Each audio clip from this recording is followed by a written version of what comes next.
හොඳයි ජූනි මාසේ 27 වෙනිදා 2021 දෙවියන් වහන්සේගේ වචනය අහන්න ඇවිල්ලා ඉන්න ඔබ සියලුම දෙනාට සුබ පතනවා. 2021 ஆண்டு ஜூன் மாசம் 27ஆம் தேதி இந்த ஆண்டோட வார்த்தையை கேட்க வந்திருக்கிற உங்களை யாவரையும் வாழ்த்தி வரவேற்கின்றோம். June 27th year 2021, a warm welcome to all of you who have come to listen to the word of God. Let's have mega fun learning the word of God. Woo! දෙවියන් වහන්සේගේ වචනේ ඉතා ප්‍රීතියෙන් යුක්තව අපි අහන්න යනවාද? ஆண்டவருடைய வார்த்தை மிக செழிப்பாக சந்தோஷமாய் கேட்க போகிறோம். මේ කුස්සියට දාලා තියෙන තුන් දෙනා නැගිටම. இந்த கிச்சனுக்கு போட்டிருக்கிற மூன்று பேர் නැගිටම කවුද තුන් දෙනා? ස්ටුඩන්ට්ස් எழும்புங்க. Kitchen duty. கிச்சனுக்கு போட்டிருக்கிற மூன்று பேர். දෙකයි කො තුන් දෙනා. The three fellows who are in charge of the kitchen. I say උඹලාට දන්නේ නැද්ද ෆ්ලෑෂ් ලයිට් එකක් දාලා තියෙන්නේ අර අලුත් කුස්සිය. உங்களுக்கு தெரியாதா ஃபிளாஷ் லைட் ஒன்று ஃபோக்கஸ் லைட் ஒன்று போட்டிருக்கு குசினியில. There is a flash light in the kitchen and you fellows don't bother to switch that damn thing off. ඒක off කරන්න දන්නේ නැහැ තොපිලට. அதை ஆஃப் பண்றதுக்கு தெரியாதா உங்களுக்கு? බල බිල ගෙවනවා නම් තමයි උඹලට තේරෙන්නේ ඔයි. நீங்க பில்ல கொடுத்தா தான் உங்களுக்கு தெரியும். ඉඳ ගන්න. இருங்க. Sit down. Only if you pay the bill you will know. රෙබේකා කාන්ති කීසරයක් කියන්නද ඔය කුස්සිය ලයිට් දාලා යන්න එපා කියලා. எத்தனை தரம் உங்களுக்கு ரெபேகா சிஸ்டர் காந்திக்கு சொல்றது லைட்டை போட்டுட்டு கிச்சன்ல போக வேண்டாம்னு சொல்லி. Hey Rebecca and Kanti, how many times have we got to tell you don't leave the lights on? Mercy! Light හතරක් කුස්සිය දාලා මං කවුරුත් නැහැ කුස්සිය.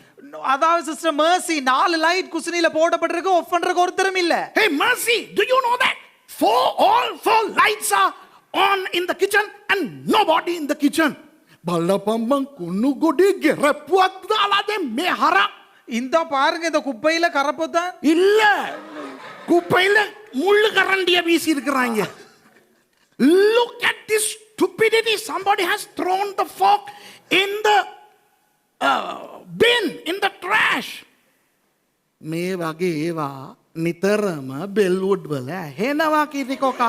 இப்படிப்பட்ட காரியங்கள் எப்பொழுதும் பெல்வுட்ல கேட்கும்.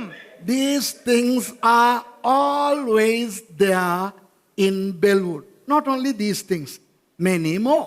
ඕවා විතරක් නෙවෙයි. இது மாத்திரமல்ல තව දේවල්. இன்னும் நிறைய காரியங்கள். සචින්ත තොපිට පේන්නේ නැත්ත වතුර යනවා ටැංකියෙන් ஓய் වහපියව. அடே சச்சிந்த உனக்கு விளங்குதில்ல இந்த டேங்க்ல இருந்து தண்ணி போகுது மூடுறா. Sachinta, don't you see that all the water is flowing out of that 5,000 liter tank? Don't you know to stop it, man?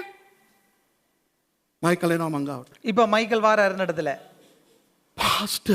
Pastor paint tin දෙකක් තියනවා ස්ටෝර්. பாஸ்டர் பெயிண்டின் දෙකක් ரெண்டு இருக்குது ஸ்டோர் ரூம்ல. තව ලොකු එකක් ඕඩර් කරලානේ මේ මිනිස්සු. இன்னொரு பெரிய பெயிண்டின் ஆர்டர் பண்ணிட்டாங்களே இவங்க. Michael comes to me. Pastor, when there are 2 cans of paint still left in the storeroom, these people have ordered another big painting. කවුද අර කෑම විසි කරේ? කවුද? யார் அந்த சாப்பாடை வீசினது யார்? අර කුණු කොටේ බත් එහෙම් පිටිම විසි කරලා තියෙන හරක කවුද? அந்த குப்பையில அப்படியே அந்த சாப்பாடு பாசல வீசினது மாடு யார்? Who is the donkey who threw that food into that garbage? Idiots. ඔන්න දැන් පාස්ටර් මහේෂ් එනවා මංගා. இந்த பாஸ்டர் மகேஷ் என்னிடத்துல வாரார். Pastor Mahesh comes. පාස්ටර් අර බලන්න. பாஸ்டர் அங்க பாருங்க அங்க பாருங்க. ඔය ඔක්කොම කානුව දිගේ වැටලා තිබ්බ ඇන. இந்த இதெல்லாம் அந்த கான்ல விழுந்திருந்த ஆணி. මම හිතන්නේ ග්‍රෑම් 350කට වගේ ඇන ඔයා ඇන ගත්තා. 350 கிராம் ஆணி. Pastor Mahesh comes and tells me, look pastor, about 350 grams of nail have been discovered in the drain. Flipping it. දැන් இப்ப ඕක කියාගෙන ගියා නම් දේශනා කරන්න හම්බෙන්නේ නැහැ. බෙල්වුඩ් කතාන්දරේ විතරක් කියාගෙන ඉන්න වෙනවා. இதை சொல்லி கொண்டு போனால் பிரசங்கம் பண்ண நேரம் போதாது. பெல்வுட் கதையவே சொல்லி கொண்டு போக வேண்டும். If I keep on saying what's happening in Bellwood, I can keep on talking about it, especially the electricity. Dome එකට යන පාරේ light දාලා එසේකේ ඔයාගේ ගෙදරත් එළියේ light දාලා තිබ්බා එදා. இப்ப டோமுக்கு போகும்போது லைட் போட்டு இருக்குது. எந்த வீட்டுல லைட் போட்டு இருக்குது. You know the way to the dome, the lights are on. ඉතින් මම ගන්නවා phone සන්දීපට. அப்ப நான் எடுக்கிறேன் சந்தீபக்கு கால். සන්දීප ඔයා කොහෙද ඉන්නේ? சந்தீப் நீங்க எங்க இருக்கிறீங்க? mission house එකේ තාත්ති. මිෂන් හවුස්ල අප්පා. Sandeep, where are you? At 1:30 in the morning. උදේ පාන්දර 1:00ටම. විඩියපුර ඔණ්ඩරකි. Dad, I am in the mission house. මම කැමරාවෙන් බලනවා mission house එකේ වටේට light දාලා වහම off කරනවා. நான் கேமராவில் பார்க்குற மிஷன் ஹவுஸ்ல சுத்தி லைட் போட்டிருக்கு இப்பவே ஆஃப் பண்ணு. All lights are on around the mission house. Switch those lights off. එකමාරට මම ලයිට් කැමරා එකේ බලනවා වටේට light දාලා. ஒண்டரைக்கு நான் கேமராவில் பார்க்குறேன் சுத்தி லைட் எரியுது. What is the title of my message? මගේ දේශනාවේ මාතෘකාව මොනවද? என்னுடைய பிரசங்கத்தினுடைய தலைப்பு என்ன? නාස්ති කරන්න එපා ඕයි. விரயம் செய்ய வேண்டாமோய். වීනාකාද ඩා වීනාකාද ඩී. නාස්ති කරන්න එපා ඩෝ නාස්ති කරන්න එපා ඩී. For heaven's sake, don't waste anything. That's the title of my message. Nastiya.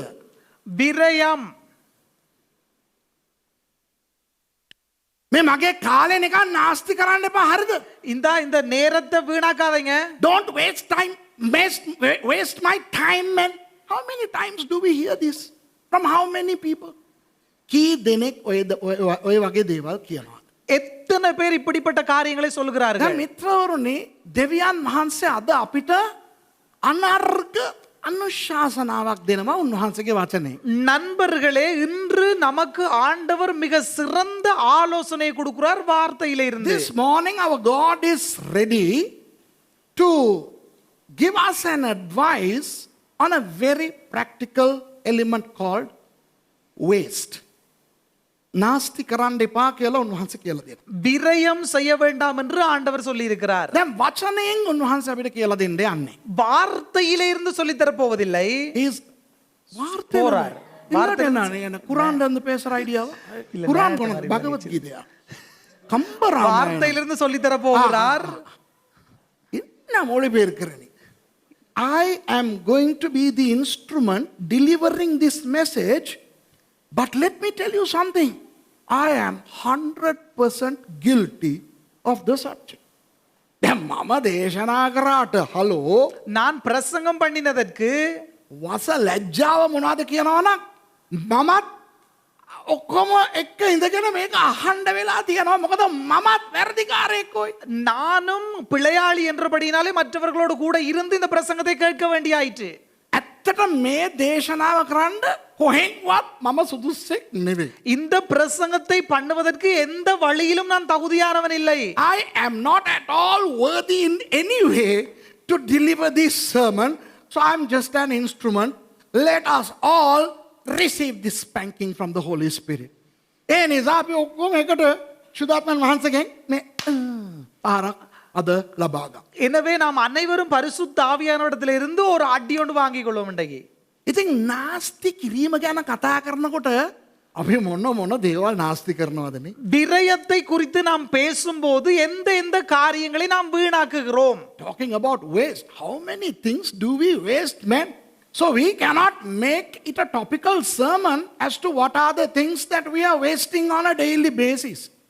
ඒ නිසා හැමදාම අපි නාස්ති කරන දේවල් ගැන මාතෘකා දාලා මෙතන කතා කරන්න බෑ. நாங்கள் விவரயம் செய்கிறதை குறித்து நாம் அட்டவணை போட்டு இந்த இடத்துல பேச முடியாது. ඒ නිසා මම එක කාරණාවක් විතරක් අරගෙන කතා කරන්න යනවා. நான் ஒரு காரியத்தை மாத்திரம் எடுத்து இந்த இடத்துல பேசுகிறேன். I'm going to therefore take only one element in talking about waste. I'm not going to talk about electricity, water, energy, other things, but I'm going to talk about food waste. මම විදුලි බලය ගැන කතා කරන්න යන්නේ නැහැ. நான் மின்சாரத்தை குறித்து பேச போவதில்லை. වතුර නාස්තිය, කාලේ නාස්තිය, நான் நேர விரயம், தண்ணி விரயத்தை குறித்து பேச போவதில்லை. බඩු භාණ්ඩ නාස්තිය, ආයුධ නාස්තිය, பொருள் விரயம், ஆயுத விரயம், ඒ ගැන කතා කරන්න වෙලා නැහැ. இவைகளை குறித்து இல்லை நான் பேச போவது. නමුත් හැම නාස්තියක්ම අදාළ කරවන පිණිස எல்லா விரயத்தையும் ஒன்றாக்கும்படி මම අද කතා කරන්නම් ආහාර නාස්තිය ගැන පමණක්. நான் இன்றைக்கு பேசுகிறேன் உணவு விரயத்தை குறித்து மாத்திரம். So let's concentrate on wasting food.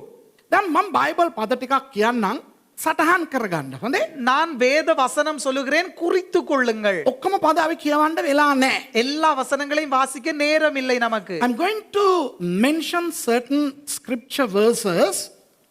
Please jot these verses down. Don't read them now. But we will read one particular verse later.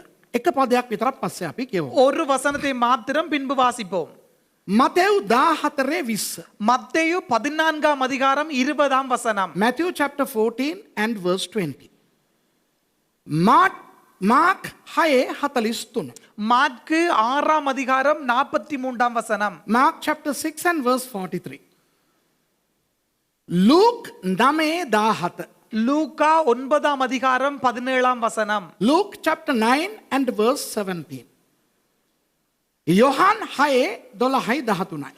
யோவான் 6ஆம் அதிகாரம் 12ஆம் வசனத்திலிருந்து 13ஆம் வசனம் மட்டும். John chapter 6 verses 12 and 13. Now the story we are talking about is found in all four gospels, the passages I have given. දැන් අපි කතා කරන්න යන අපි බලන්න යන මේ කතන්දරේ සුභාරංචි පොත් 4ෙම තියෙනවා. நாம் பார்க்க போகிற இந்த கதையானது சுவிசேஷ புஸ்தகமாகிய 4லும் அவை உள்ளது. ඉතින් මම පද ටිකක් දුන්නා. நான் அப்ப வசனத்தை கொடுத்தேன், වෙන මොනවත් නෙවෙයි. வேற காரியம் இல்லை. යේසුස් වහන්සේ පිරිමි 5000කට කණ්ඩ දුන්නානේ. රොටි 5යි මාළු 2යි එක්ක. இயேசு கிறிஸ்து 5 ரொட்டியையும் 2 மீனையும் வைத்து 5000 ஆண்களுக்கு உணவு கொடுத்தார்.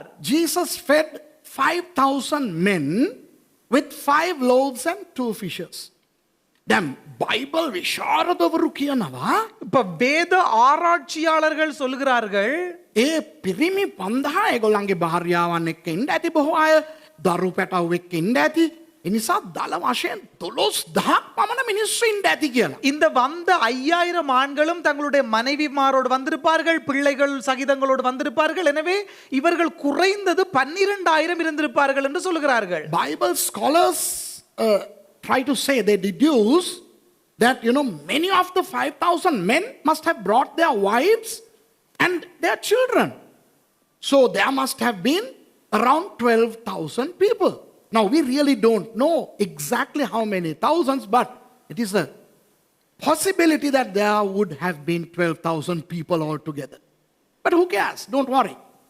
දැන් ඉතින් අපිට ඇත්තටම හරියටම කියන්න බෑ. ஆனால் நமக்கு சரியாக இதுதான் என்று சொல்ல முடியாது.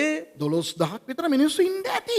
ஆனால் 12000 மக்கள் இருந்திருக்கலாம். ඉතින් කෙසේ වෙතත් බයිබලයේ කියනවානේ පිරිමි 5000ක් කියලා. මගේ දෙයනේ ඒකම ලොකු ගාණක් නේ. எப்படி இருந்தாலும் வேதம் சொல்லுகிறது ஆண்கள் மாத்திரம் 5000 என்று சொல்லி, அதே பெரிய ஒரு கணக்கு தானே. Whatever it is, the Bible says 5,000 men. So it's a huge amount.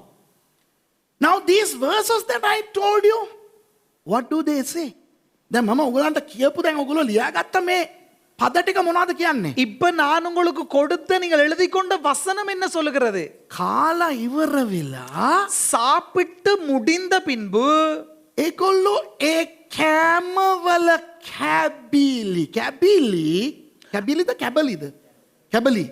කැබලි කූඩ 12කට ගත්තලු.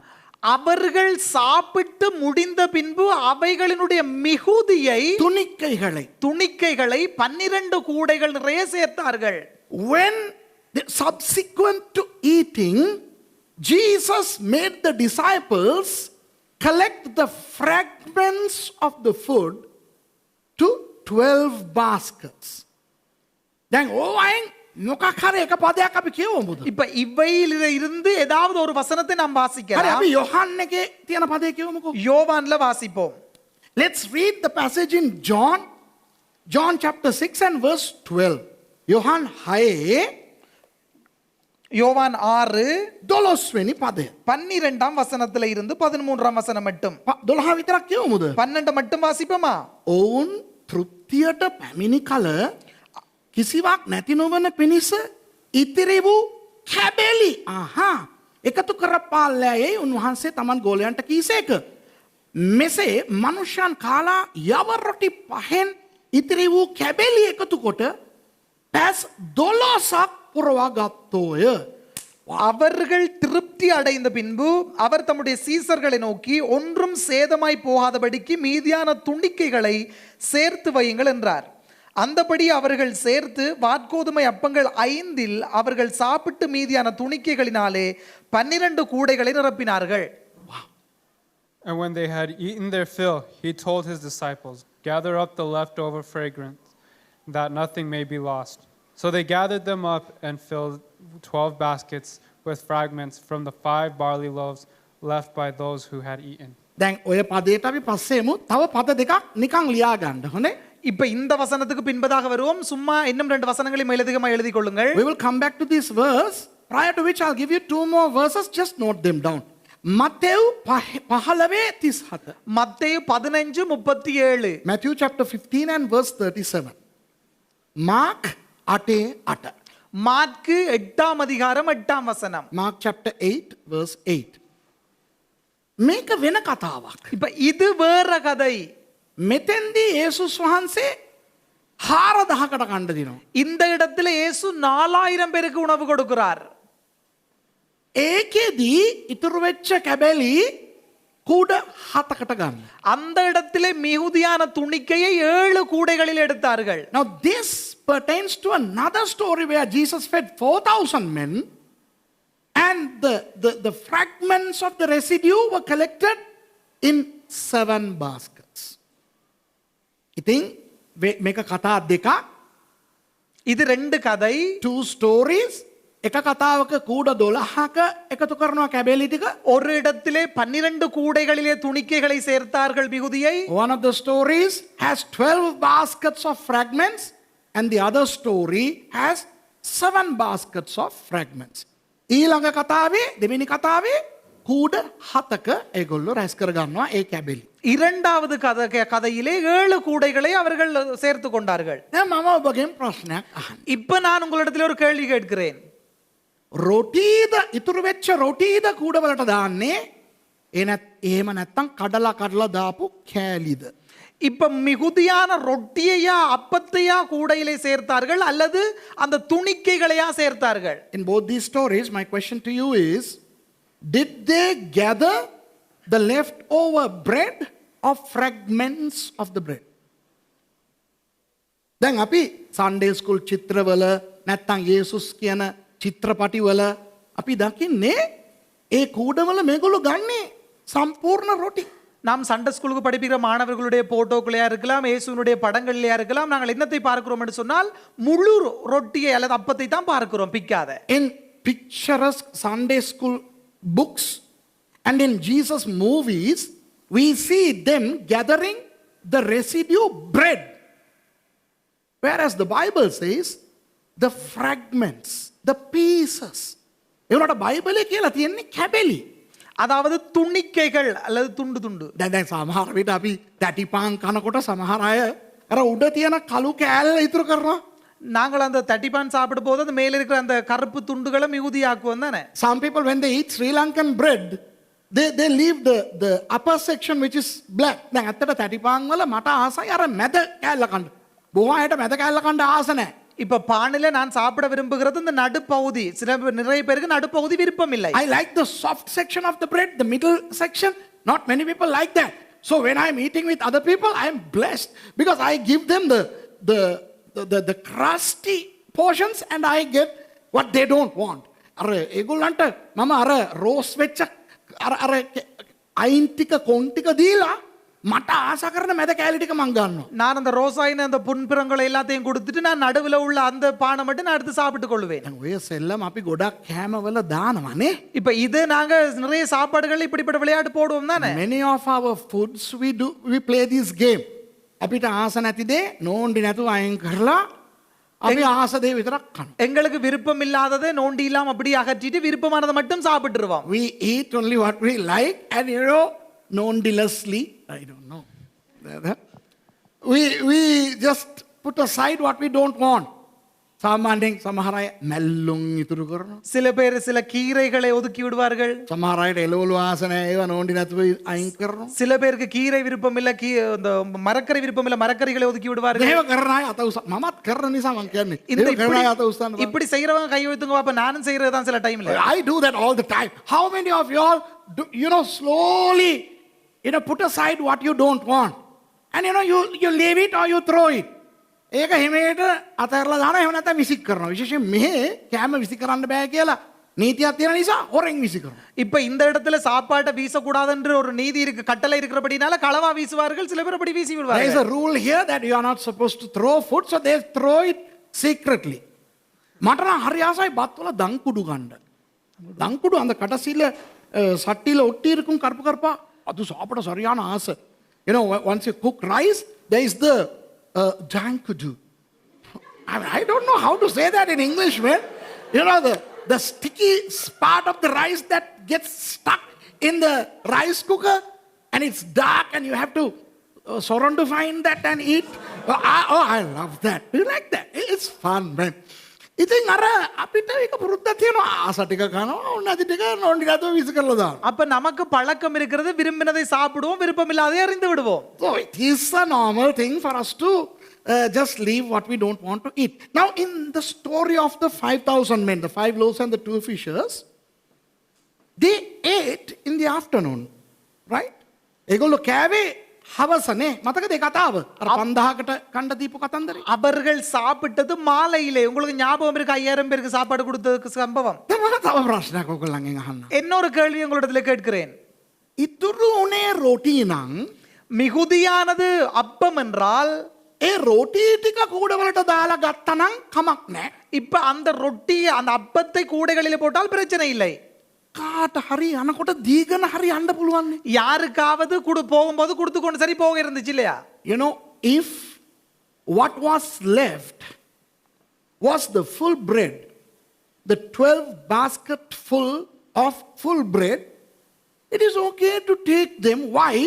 You can give them to somebody else, or you can keep them and eat them the next morning or late at night. A bread snack or whatever, a bread pudding. ඉතින් එක්කෝ යනකොට කාට හරි ඕක දීගෙන යන්න පුළුවන් කණ්ඩලා කියලා. ஒன்று போகும்போது இந்தாங்க சாப்பிடுங்கன்னு யாருக்காவது கொடுத்து கொண்டு போக முடியும். එහෙම නැත්තම් තියාගෙන අපි රෑක පොඩි පාන් පාටියක් දාන්න තිබ්බා. இல்லாட்டிக்கு நாங்க இரவுக்கு வச்சு பான் பாட்டி ஒன்று போட இருந்துச்சு, அதை வச்சு. නැත්තම් පහුවදා උදේ කන්න අයිසේ බේකරියෙන් ගන්න සවුත්තු පාන් අපිට පහුවදා තියාගන්න පුළුවන් නම් මේක හාස්කම් රොටි. හලෝ පහුවදා තියාගෙන කන්න බැරිද හිතන්න? பேக்கர்ல கொடுக்குற பழைய பானையே வச்சு அடுத்த நாள் சாப்பிட முடியும்னு சொன்னா இது புது சாப்பாடு இல்லையா? அடுத்த நாள் வச்சு சாப்பிட முடியும். புது சாப்பாடு, அற்புத சாப்பாடு, பரலோக சாப்பாடு இல்லையா? 5 மீன் அட இது கெட்டு போகுமா? If we can keep the regular bread we buy from the Chun Pan man, how much more could you keep these 12 baskets full of bread? Because this is miracle food. Ooh.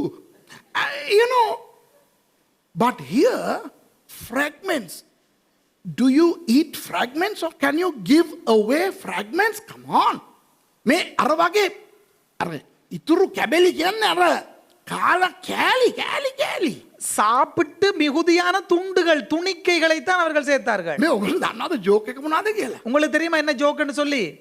ඔය දහස් ගණන් මිනිස්සු පිඟාන් වලද කෑවේ? இப்ப இந்த ஆயிரமான மக்களும் பிளேட்ஸ்லயா சாப்பிட்டாங்க. Now these thousands of people when they ate, did they eat on plates or paper plates?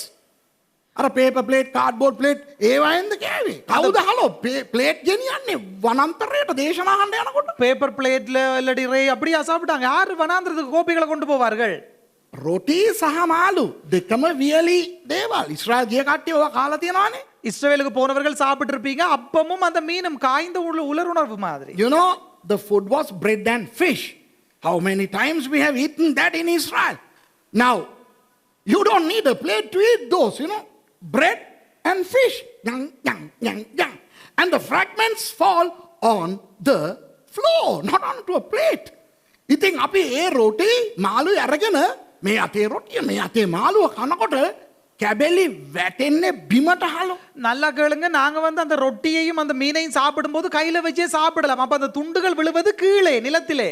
මොනවද ඔයගොල්ලෝ හිතන්නේ? ඔයගොල්ලෝ හිතනවාද යේසුස් වහන්සේ කියපු ගමන් මේගොල්ලෝ කියලා මේ ඔයගොල්ලන් අර පිඟාන් ටික දෙන්න අර රුටිත් එක්ක මොන පිසුද මේ බිම වැටලා තියෙන කැබෙලි ටික ඔයි ඇඳින්න කිව්වේ? இப்ப இயேசு சேர்க்க சொல்ல போது அவர்கள் இந்த உங்களோட கோப்பைகளை தாருங்கன்னு சொல்லியா சேர்த்தார்கள்? கீழே இருந்த துணிக்கைகளை தான் எடுத்து சேர்த்தார்கள் கூடைகளிலே. Do you imagine that once Jesus told the disciples go and gather the bread, were they asking for the plates from those people? No, they were gathering the fragments from the floor.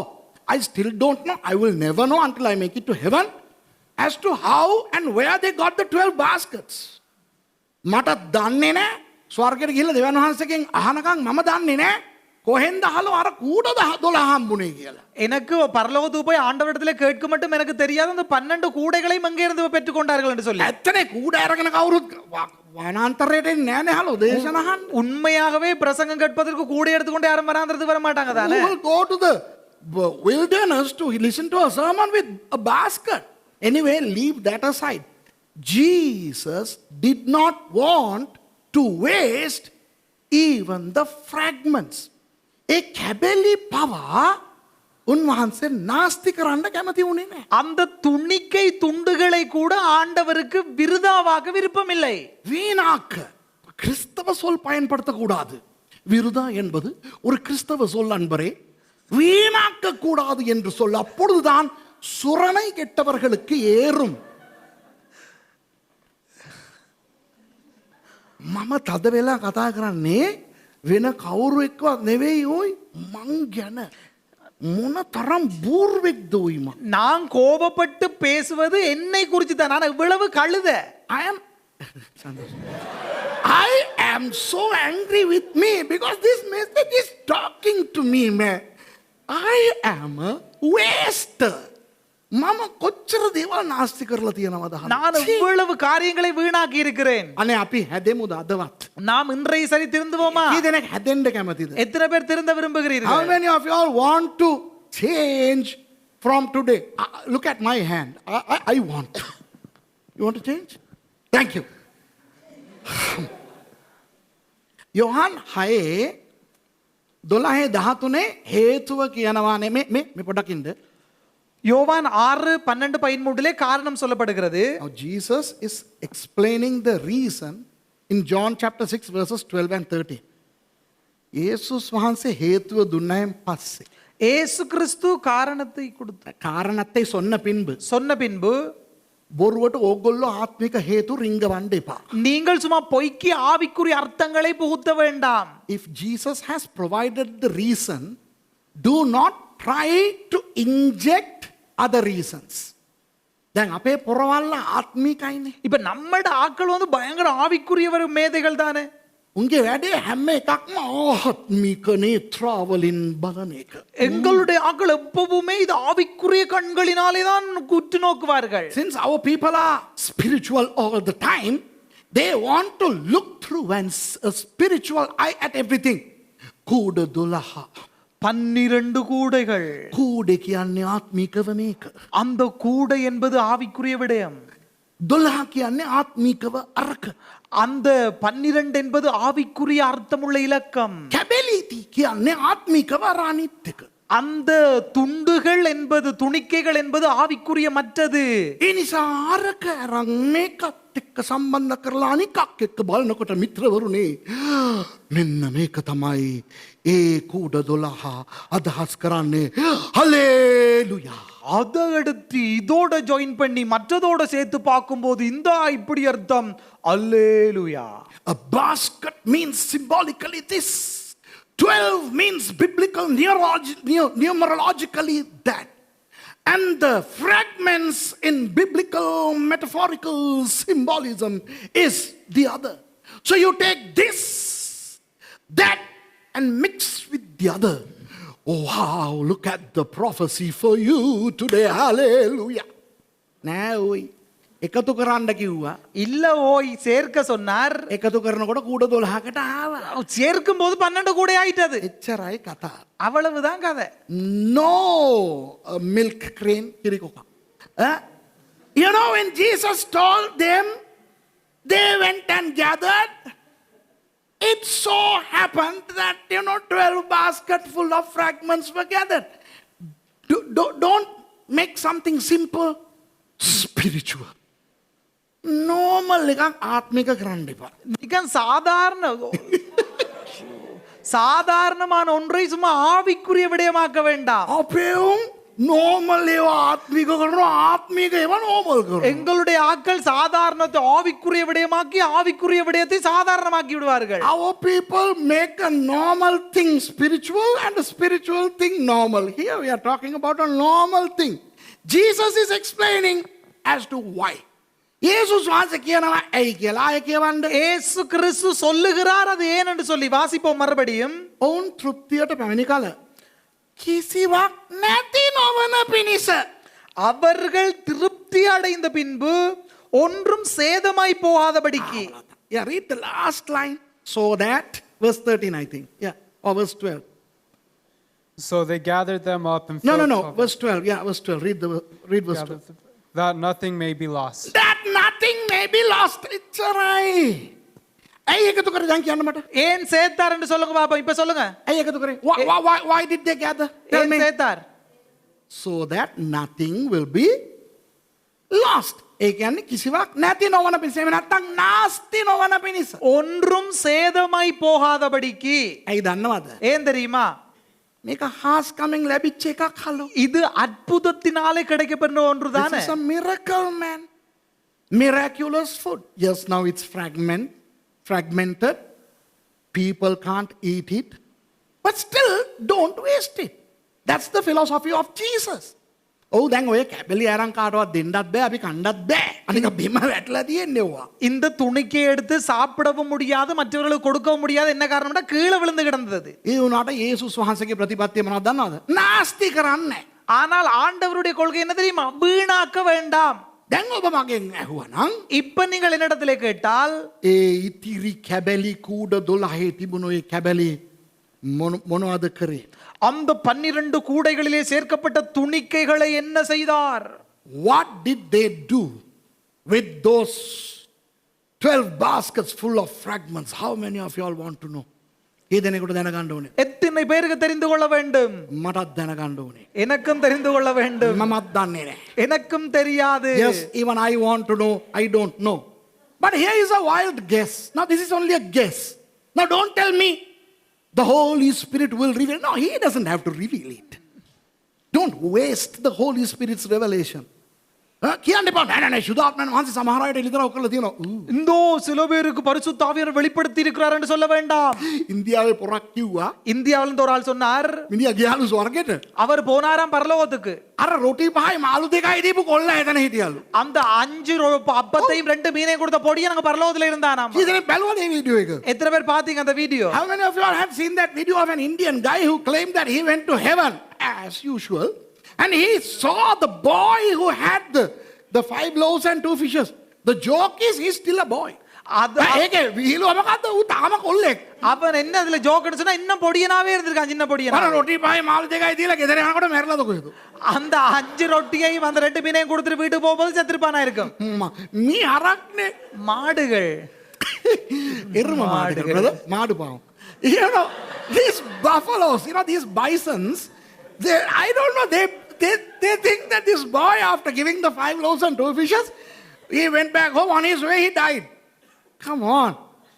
ඉතින් මේ ඕනේ මම හිතන්නේ இப்ப இது தேவையில்லை. நான் என்ன நினைக்கிறேன் என்று சொன்னால் මම වැරදි වෙන්න පුළුවන්. நான் பிழையாக முடியும். I may be wrong, but my wild guess is යේසුස් වහන්සේ මේ ගෝලෙන්ට කියනවා බෝට්ටු අරගෙන එහා පැත්තට යන්න කියලානේ. இயேசு கிறிஸ்து சொல்லுகிறார் படகை எடுத்துக்கொண்டு இக்கரை இருந்து அக்கறை படுங்கள் என்று சொல்லி. Jesus said, take the boat and row to the other side, the Sea of Galilee, and you got a lot of fish there.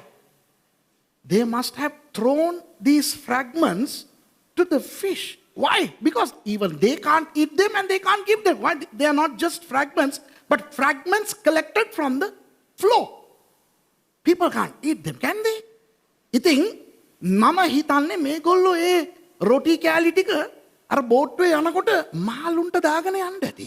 நான் நினைக்கிறேன் இவர்கள் படகிலே போகும்போது அந்த துணிக்கைகளை மீன்களுக்கு போட்டு கொண்டு போயிருப்பார்களா இருக்கும். මොකද ඒක මේගොල්ලෝ තියාගෙන කන්නත් බෑ මිනිසුන්ට දෙන්නත් බෑ. காரணம் என்னவென்று சொன்னால் இவர்களும் சாப்பிட முடியாது மற்றவர்களுக்கும் கொடுக்க முடியாது. මොකද රොටි නෙවෙයිනේ හලෝ කැබලි. ඒ කැබලි අහුලලානේ ගත්තේ පොළවේ. அது முழு அப்பம் அல்ல, அது பொறுக்கி எடுக்கப்பட்ட துணிக்கை துண்டுகள். මේ දවස් ගණන් මිනිස්සු කාලා යනකොට මුන් මේ කැබලි පාගන්න එපා කියලා කියන්නේ නෑනේ ඔය පාගගෙන යන්න ඇත්තේ. அப்ப அந்த இடத்துல எல்லாரும் இப்படி கூட்டமா போகும்போது இந்த துணிக்கை இருக்குது மிதித்து கொண்டு போகாதீர்கள் என்று சொல்லியிருக்க மாட்டார்களே, மிதித்து கொண்டு போயிருப்பார்கள். After eating, when they were leaving, do you think that they were so careful not to trample the fragments? So, these are trampled, but still Jesus did not want to waste.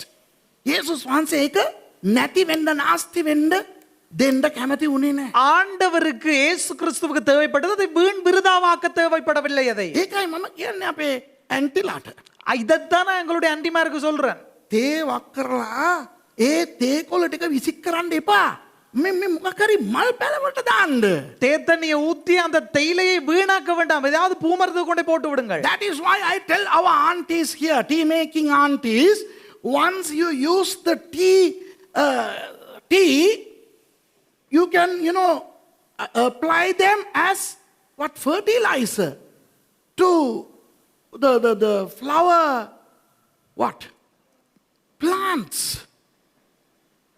මේ බිත්තර මේ මොකක්ද කියන්නේ බිත්තර පොතු කටු බිත්තර කටු මල් පැලවලට දාන්න කියනවා. அந்த முட்டை கோதுகளை பூமரங்களுக்கு கொண்டு போடுங்க நொறுக்கி. I tell them, don't throw the eggshells away, crush them and put them on those plants. That was the philosophy of Jesus. ඒක තමයි යේසුස් වහන්සේගේ ප්‍රතිපත්තිය. இதுதான் இயேசு கிறிஸ்துவுடைய கொள்கை. දැන් දෙවියන් වහන්සේ අපිට දීලා තියෙන දේවල් ஆண்டவர் நமக்கு கொடுத்திருக்கிற காரியம் හාස්කම් නෙවෙයිද? அது அற்புதம் இல்லையா? Whatever we are blessed with, aren't they blessings? Be it food, clothes, things, whatever. කෑම ඇඳුම් දේවල් මේ ඔක්කොම හාස්කම් නෙවෙයිද? உணவு உடை இவைகள் அனைத்தும் ஒரு அற்புதம் இல்லையா? දැන් මෙතන අපි බලමුකෝ බෙල්වුඩ් වල බලමුකෝ බෙල්වුඩ් කියන්නේ මෙතන අපි ව්‍යාපාරික ස්ථානයක්ද නැත්නම් අපිට ආධාර ලැබෙනවද අපිට ඇණයක් ඉඳන් ලොකු දෙයක් වුණත් අපිට ලැබෙන්නේ ඔක්කොම හාස්කම්නේ හලෝ. இந்த பெல்வூட்டை இப்ப நாங்க எடுத்தோம்னு சொன்னா இது ஒரு வியாபார ஸ்தலமா இல்லாட்டிக்கு ஒரு நிவாரணம் பெற்றுக்கொள்ளும் இடமா? இல்ல, இங்க இருந்து ஒரு ஆணையிலிருந்து ஒரு பெரிய விடை மட்டும் நாங்கள் செலவழித்து வாங்கப்படுகிற இடம் இல்ல. கர்த்தர் அற்புதமாய் கொடுப்பது. Here, for example, whatever we have here in Bellwood, from a nail to a huge thing, everything is a blessing. So why waste a blessing? ආශිර්වාදය ඇයි අපි නාස්ති කරන්නේ? ஆசீர்வாதத்தை நாம் ஏன் வீணாக்க வேண்டும்? ඔබ රස්සාවක් කරලා පඩි හම්බෙනවා ඔබට. நீங்கள் தொழில் செய்து உங்களுக்கு சம்பளம் கிடைக்கிறது. නමුත් ඒ රස්සාව කරන්න ඔබට තියෙන ශාරීරික සෞඛ්‍ය හාස්කම. ஆனால் அந்த வேலை செய்து உங்களுக்கு கிடைக்கிற உடல் சுகமானது ஒரு அற்புதம். ඒ හැකියාව හාස්කම. அந்த திறமை அற்புதம். ඒ ප්‍රඥාවේ මොළය හාස්කම. அந்த ஞானம் அறிவு அற்புதம். ඔබ පණ පිටින් ඉන්නෙම හාස්කම. நீங்கள் உயிரோடு இருப்பது ஒரு அற்புதம். Those of you who are employed, who make money through businesses or by working somewhere, the ability for you to work, the brain that you have to work, and everything that you earn, they are all miracles. So whatever we are blessed with, they are miracles. අපිට මොන දේවල් තිබුණත් ඒ සියල්ල හාස්කම්. எங்களுக்கு என்ன காரியம் இருந்தாலும் அவை அனைத்தும் அது அற்புதம். හාස්කමින් ලැබිච්ච දේ නාස්ති කරන්න එපා කියන එක තමයි යේසුස් වහන්සේ කියලා දෙන්නේ. ஆண்டவர் இயேசு கிறிஸ்து என்னதை விரும்புகிறார் என்று சொன்னால் அற்புதத்தினாலே கிடைக்கப்பெற்ற எதையுமே வீணாக்க வேண்டாம் என்பதைத்தான். And Jesus' philosophy is do not waste anything that you received through miracles. Pastor Mahesh Ayla මට කියනවා. பாச மகேஷ் வந்து எனக்கு சொல்கிறார், Pastor අර t-shirt, MCTC t-shirt, රතු පාට එක MCTC t-shirt එක මොන තරම් ஹாஸ்கமකින් දෙවියන් වහන්සේ අපිට ලබා දුන්නද? MCTC என்று சொல்லி பெயரடிக்கப்பட்ட அந்த டி-ஷர்ட் வந்து எங்களுக்கு எவ்வளவு அற்புதமா அது கிடைக்கப்பெற்றது. Pastor Mahesh was telling me the other day, Pastor, the red MCTC t-shirts for our students, how miraculously we received them. මන් දැක්කා මිෂන් හවුස් එකේ අර මොකද්ද ජිල්පියා පියදලා නිකන් විසි කරලා තියනවලු ටී-ෂර්ට් කියද්ද நான் மிஷன் ஹவுஸ்ல பார்த்தேன் ஏதோ ஒன்று துடைச்சப்பட்டுட்டு அந்த மிஷன் මීඩියා එකේ මිෂන් හවුස් එකේ නෙවෙයි මීඩියා එකේ மீடியாவில் அந்த டி-ஷர்ட்ல ஏதோ துடைச்சு போட்டு வீசி இருக்கிறது நான் கண்டேன்னு சொன்னார் was வந்து telling me that somebody our media team or cleaning team in the media had used one of those t-shirts Marcus මේ පැත්ත හැරෙන්න ඔය අර පැත්ත හැරෙන්න මම නෙවෙයි කියන්නේ එපා දේශනාව අහන්න මේ පියදලා නිකන් දාලා තියනවා துடைச்சு சும்மா போட்டு கிடக்கு so somebody has used the t-shirt to clean something in the media so these are not just wastes but wasting of God's blessings මේවා නිකන් නාස්ති කිරීම නෙවෙයි දෙවියන් වහන්සේගේ හාස්කම් නාස්ති කිරීම இது சும்மா வீணாக்கும் ஒரு செயல் அல்ல ஆண்டவருடைய அற்புதத்தை விருதாவாக்கும் ஒரு செயல் දැන් මම ඔයගලන්ට කරුණු 7ක් කතා කරන්න යන්නේ நான் உங்களுக்கு 7 விடயங்களை பேச போகிறேன் I'm going to talk to you 7 points the first point I have already spoken what about Jesus collecting the fragments of the residue bread through those two miracles ඒකේ පළවෙනි කාරණාව මම කතා කරලා ඉවරයි அதனுடைய முதலாவது விடயத்தை நான் பேசி முடிந்தது ඒ රොටි වල කැබලි ඒ හාස්කම් දෙකේ උන්වහන්සේ රැස් කරගත් එක அப்பத்தினுடைய துணிக்கைகளை இயேசு சேர்த்ததை குறித்து මොකද ඒකේ හේතුවලු அதற்கு காரணம் என்னவாம் නාස්ති නොකරන පිණිස விருதாவாகாதபடிக்கு වීණාකාද ක්‍රිස්ටියන් වර්ඩ් இல்ல වීණාකාදේ why do not waste now I have 6 more points okay තව කරුණු 6ක් තියෙනවා இன்னும் 6 விடயம் இருக்கிறது ඉතින් මං කිව්වා වගේ මං ආහාර ගැන විතරක් අවධානය යොමු කරන්න යනවා නමුත් අපි ආහාරයට පමණක් සීමා නොවි හැම දෙයක්ම හිතාගමු நான் சொன்னது போலவே உணவுக்கு மாத்திரம் என்னுடைய நோக்கத்தை கொடுக்க போகிறோம் ஆனா உணவுக்குள்ளே மாத்திரமல்ல அதற்கு புறம்பான சில விடயங்களையும் பார்க்கலாம் now we are going to look at the remaining 6 points and I'm going to concentrate only on food but this is not only pertaining to food this pertains to everything that we have in our lives so point number 2 දෙවෙනි කාරණා இரண்டாவது விடயம் එක්සත් ජාතීන්ගේ සංගමේ තියෙනවා ලෝක ආහාර කර්තව්‍ය කියලා එකක් ஐக்கிய சங்கத்தில் இருக்கிறது ஐக்கிய நாடுகள். ஐக்கிய நாடுகள் சங்கத்தில் இருக்கிறது உணவு ஒருங்கமைப்பு you know in the United Nations they have a world food program you know what they say AI මොනවද දන්නවද කියන්නේ அவர்கள் என்ன தெரியுமா சொல்லுகிறார்கள் දෙමළෙන් ආට ලියලා තියෙනවා දවසකට මුළු ලෝකෙම කෑම දවසකට කෑම කිලෝ ලක්ෂ 273ක් නාස්ති වෙනවලු ஒரு நாளைக்கு முழு உலகத்திலேயும் 273 லட்சம் கிலோ உணவுகள் வீணாகிறதாம் in one day all over the world in one day 27 million kilograms of food are wasted oh my God with a capital G මගේ දෙයනේ இந்த ஆண்டவரே හෙන ගහන අපරාධයක්ද නැද්ද இது ஒரு இடி விழக்கூடிய ஒரு அநியாயமா இல்லையா isn't this a tragedy a crime worse than a tsunami worse than an earthquake worse than a volcano මේක සුනාමියට වඩා ගිනි කන්දකට වඩා භූමි කම්පාවකට වඩා විශාල ඛේදවාචකයක් இது சுனாமியை விட எரிமலையை விட பூமி அதிர்ச்சியை விட இது ஒரு பயங்கர கொடூரமான செயலா இல்லையா ஹலோ නිකන් කිලෝ 273ක් නෙවෙයි சும்மா கிலோ 270 அல்ல කිලෝ ලක්ෂ 273ක් දවසකට නාස්ති වෙනවා හලෝ ලෝකේ ஒரு நாளைக்கு 273 லட்சம் கிலோ உணவு வீணாகிறது 27.3 million kilograms of food wasted on a daily basis whereas in some parts of the world people are dying of starvation සමහර රටවල් වල සමහර තැන්වල මිනිස්සු බඩගින්නේ මැරෙනවා சில நாடுகளிலே சில இடங்களிலே மக்கள் பசியினால் சாகிறார்கள். දෙවියන් වහන්සේට බනිනවා.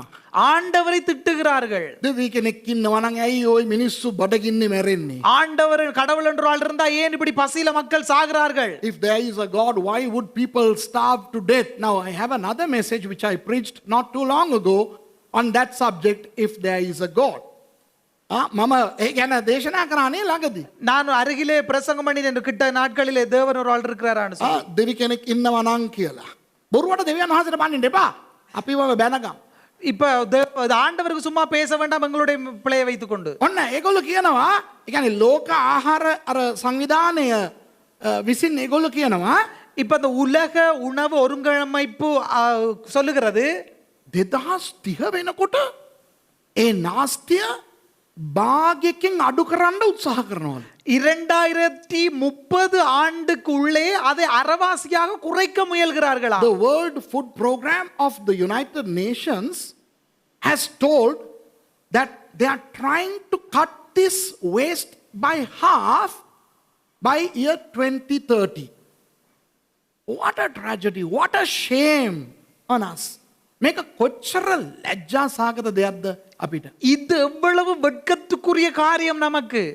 අප මේ ලෝකේ මවපු යේසුස් වහන්සේ. இந்த உலகத்தை படைத்த இயேசு கிறிஸ்து, ඒ හාස්කම් කෑම ලබා දීපු යේසුස් වහන්සේ. அந்த அற்புத உணவை பெற்றுக் கொடுத்த இயேசு கிறிஸ்து කෑම නෙවෙයි හලෝ කැබැලිම නාස්ති වෙන්න හොඳ නැහැ කියලා කූඩෙන් දාගෙන ගිහිල්ලා මාළුවන්ට දාන. அந்த முழு அப்பத்தை அல்ல அந்த துணிக்கைகளையே வீணாக்க கூடாதுன்னு சொல்லி சேர்த்த இயேசு கிறிஸ்து, Jesus, the creator of everything and who performed the miracle of that bread and fish, he did not just gather the bread but the fragments, and in order to not waste them, he takes them and feeds the fish. What a shame on people when they waste God's blessings. Isn't that a sin? Isn't that a crime? ඉතින් දෙවියන් වහන්සේගේ හාස්කම් ආහාර, ஆண்டவருடைய அற்புத உணவு, මේ වගේ නාස්ති කරන මනුෂ්‍යයා, இப்படி வீணாக்குகிற மனிதன், මේක ඔයගොල්ලෝ හිතන්න මේක පාපයක්ද නැද්ද කියලා? இதை நீங்க நினைத்து பாருங்கள், இது பாவமா இல்லையா? මම හිතන්නේ අද තමයි බොහෝ අයට මොලේටයි හදවතටයි වදින්න යන්නේ කෑම නාස්ති කරන එක මෙච්චර බරපතලයිද කියලා. இன்றைக்குத்தான் நிறைய பேருடைய மூளைக்கும் இருதயத்துக்கும் பட போகிறது உணவை வீணாக்குவது இவ்வளவு பெரிய விடயமா என்று சொல்லி. I believe it is today that most of us are going to be hit in our hearts and our heads as to, oh my gosh, is wasting food that much of a sin? Yes. It is against the philosophy of Jesus, and anything against the philosophy of Jesus, it's a sin. You do anything against Jesus, that's a sin. අපි යේසුස් වහන්සේට විරුද්ධව කරන ඕනම දෙයක් පාපයක්. හවුද නැද්ද? நாம் இயேசு கிறிஸ்துவுக்கு விரோதமாய் செய்கிற அது எந்த காரியம் இருந்தாலும் அது பாவம் தான். දැන් අපේ ප්‍රශ්නේ මොනවද දන්නවද? எங்களுடைய பிரச்சனை என்ன தெரியுமா? ඔම්මු කියනවා අපි. உம்மு அப்படி என்றுவோம் நாங்க. එච්චර කෑම නාස්ති වෙනවද මුන්ට හෙන හතක් ගහන්න? 7 இடி புல்லட்டும் இவ்வளவு சாப்பாடு வீணாகுதா? Oh, what a tragedy. So much of food waste. Hey, forget about the world. Look at your plates. Look at your home. Look at your trash. How much food are you wasting in your home, on your plate? You are accountable to that, for that to God. ඕවා පැත්තකින් තියලා ඕගොල්ලන්ගේ පිඟාන දිහා බලන්න. இவைகளை ஒரு புறம் வைத்துவிட்டு உலக காரியங்கள் உங்களுடைய கோப்பையை பாருங்க முதல்ல. ඕගොල්ලන්ගේ කුණු බක්කිය බලන්න. உங்களுடைய குப்பை கூடையை பாருங்கள். ඕගොල්ලන්ගේ කුස්සිය බලන්න. உங்களுடைய குசுனியை பாருங்கள். මොන තරම් කෑම නාස්තියක් ඕගොල්ලෝ කරනවද? எவ்வளவு உணவு வீணாக்கும் செயலை நீங்கள் செய்து கொண்டிருக்கிறீர்கள். එක වෙලාවකට චුට්ටයි. ஒரு நேரத்துக்கு கொஞ்சம். Yes, in one sitting only a little. Take a huge bottle. ලොකු බෝතලයක් ගන්න. ஒரு பெரிய போத்தல் ஒன்று எடுங்கள். ඉඳලා හිටලා කාසි ටිකක් ඒකට දාලා පුරවන්න. නාණයங்கள். அந்த இடத்துல அந்த போத்தலுக்குள்ள கொஞ்சம் கொஞ்சம் காசை போட்டு ரப்புங்க. As and when you are able to, when you get, throw some coins into that bottle. Once the bottle is full, you can't even lift it. Do you know that? ඒ බෝතලේ පිරුණම ඕගලන්ට ඒක උස්ස ගන්න බැරි වෙයි. அந்த போத்தல் நிரம்பின உடனே உங்களுக்கே தூக்க முடியாத அளவுக்கு பாரமாகிவிடும். ගණන් කරලා බලනකොට තමා දන්නේ 100 ගණන් නැත්තම් දහස් ගණන් සල්ලි ඕක ASSE තියෙනවා. நீங்கள் எண்ணி பார்க்கும் போதுதான் உங்களுக்கு தெரியும் நூற்றுக்கணக்கான ஆயிரக்கணக்கான பணம் அதுக்குள்ள இருக்குது என்பதை. Only once you collect, once you count, you will be shocked to smithereens to learn as to how many hundreds or thousands you have put in that bottle. ඒ වගේ එවෙලට එවෙලේ ඕගොල්ලෝ විසි කරන්නේ චූට්ටයි අබිත්තයි මේ ටිකෙන් මොනවා කරන්නද? அப்படி அந்த சமயங்களில் நீங்கள் சொட்டு கொஞ்சம் ஒரு சின்ன துளிதான் வீணாக்குகிறீர்கள். In those moments, you are only throwing away a little bit. What can you do with that little bit? But if you look at the total amount of your food waste, how much of food have you wasted as an individual, a family, a church, a Bible college, as people in charge of the kitchen? නමුත් ඔයගොල්ලන්ගේ පෞද්ගලිකව உங்களுடைய தனிப்பட்ட வாழ்க்கையிலே, පවුල් හැටියට, குடும்பத்திலே, සභාව හැටියට, சபையிலே, බයිබල් කොලෙජ් එකක් හැටියට வேதாகம கல்லூரியாக ඔයගොල්ලෝ කොච්චර නාස්තියක් කරනවද කියන එක පොඩ්ඩක් බලන්න. ඒව ඔක්කොම එකතු කරලා බලනකොට நீங்கள் அவைகளை சேர்த்து பார்க்கும்போது யோசித்து பாருங்கள் எவ்வளவு பெரிய ஒரு காரியத்தை வீணாக்குகிறீர்கள் உணவிலே என்று சொல்லி. දෙවියන් වහන්සේට හරි දුකයි උන්වහන්සේගේ ආශිර්වාද නාස්ති කරනවා දකින්න. ஆண்டவருக்கு மிக்க துக்கம் ஆண்டவர் நமக்கு கொடுத்த அந்த உணவை அற்புதத்தை நாம் வீணாக்குவதிலிருந்து. God is very upset that we are wasting his blessings. තුන්වෙනි කාරණේ මම ඔයගොල්ලන්ට කියන්නම්. மூன்றாவது காரணத்தை விடயத்தை உங்களுக்கு சொல்கிறேன். Let's go to point number 3.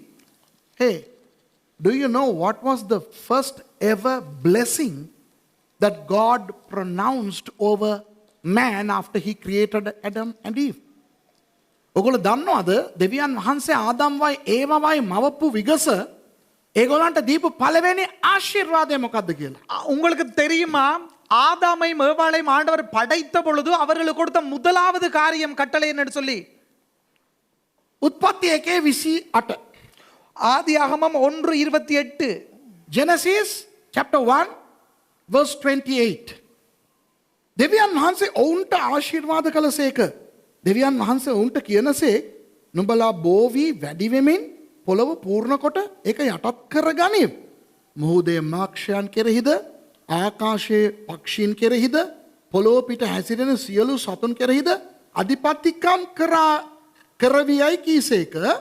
verse 28. ஆதியாகமம் 1:28 பின்பு தேவன் அவர்களை நோக்கி நீங்கள் பலுகி பெருகி பூமியை நிரப்பி அதை கீழ்ப்படுத்தி சமுத்திரத்தின் மச்சங்களையும் ஆகாயத்து பறவைகளையும் பூமியின் மேல் நடமாடுகிற சகல ஜீவ ஜந்துக்களையும் ஆண்டுகொள்ளுங்கள் என்று சொல்லி தேவன் அவர்களை ஆசீர்வதித்தார்.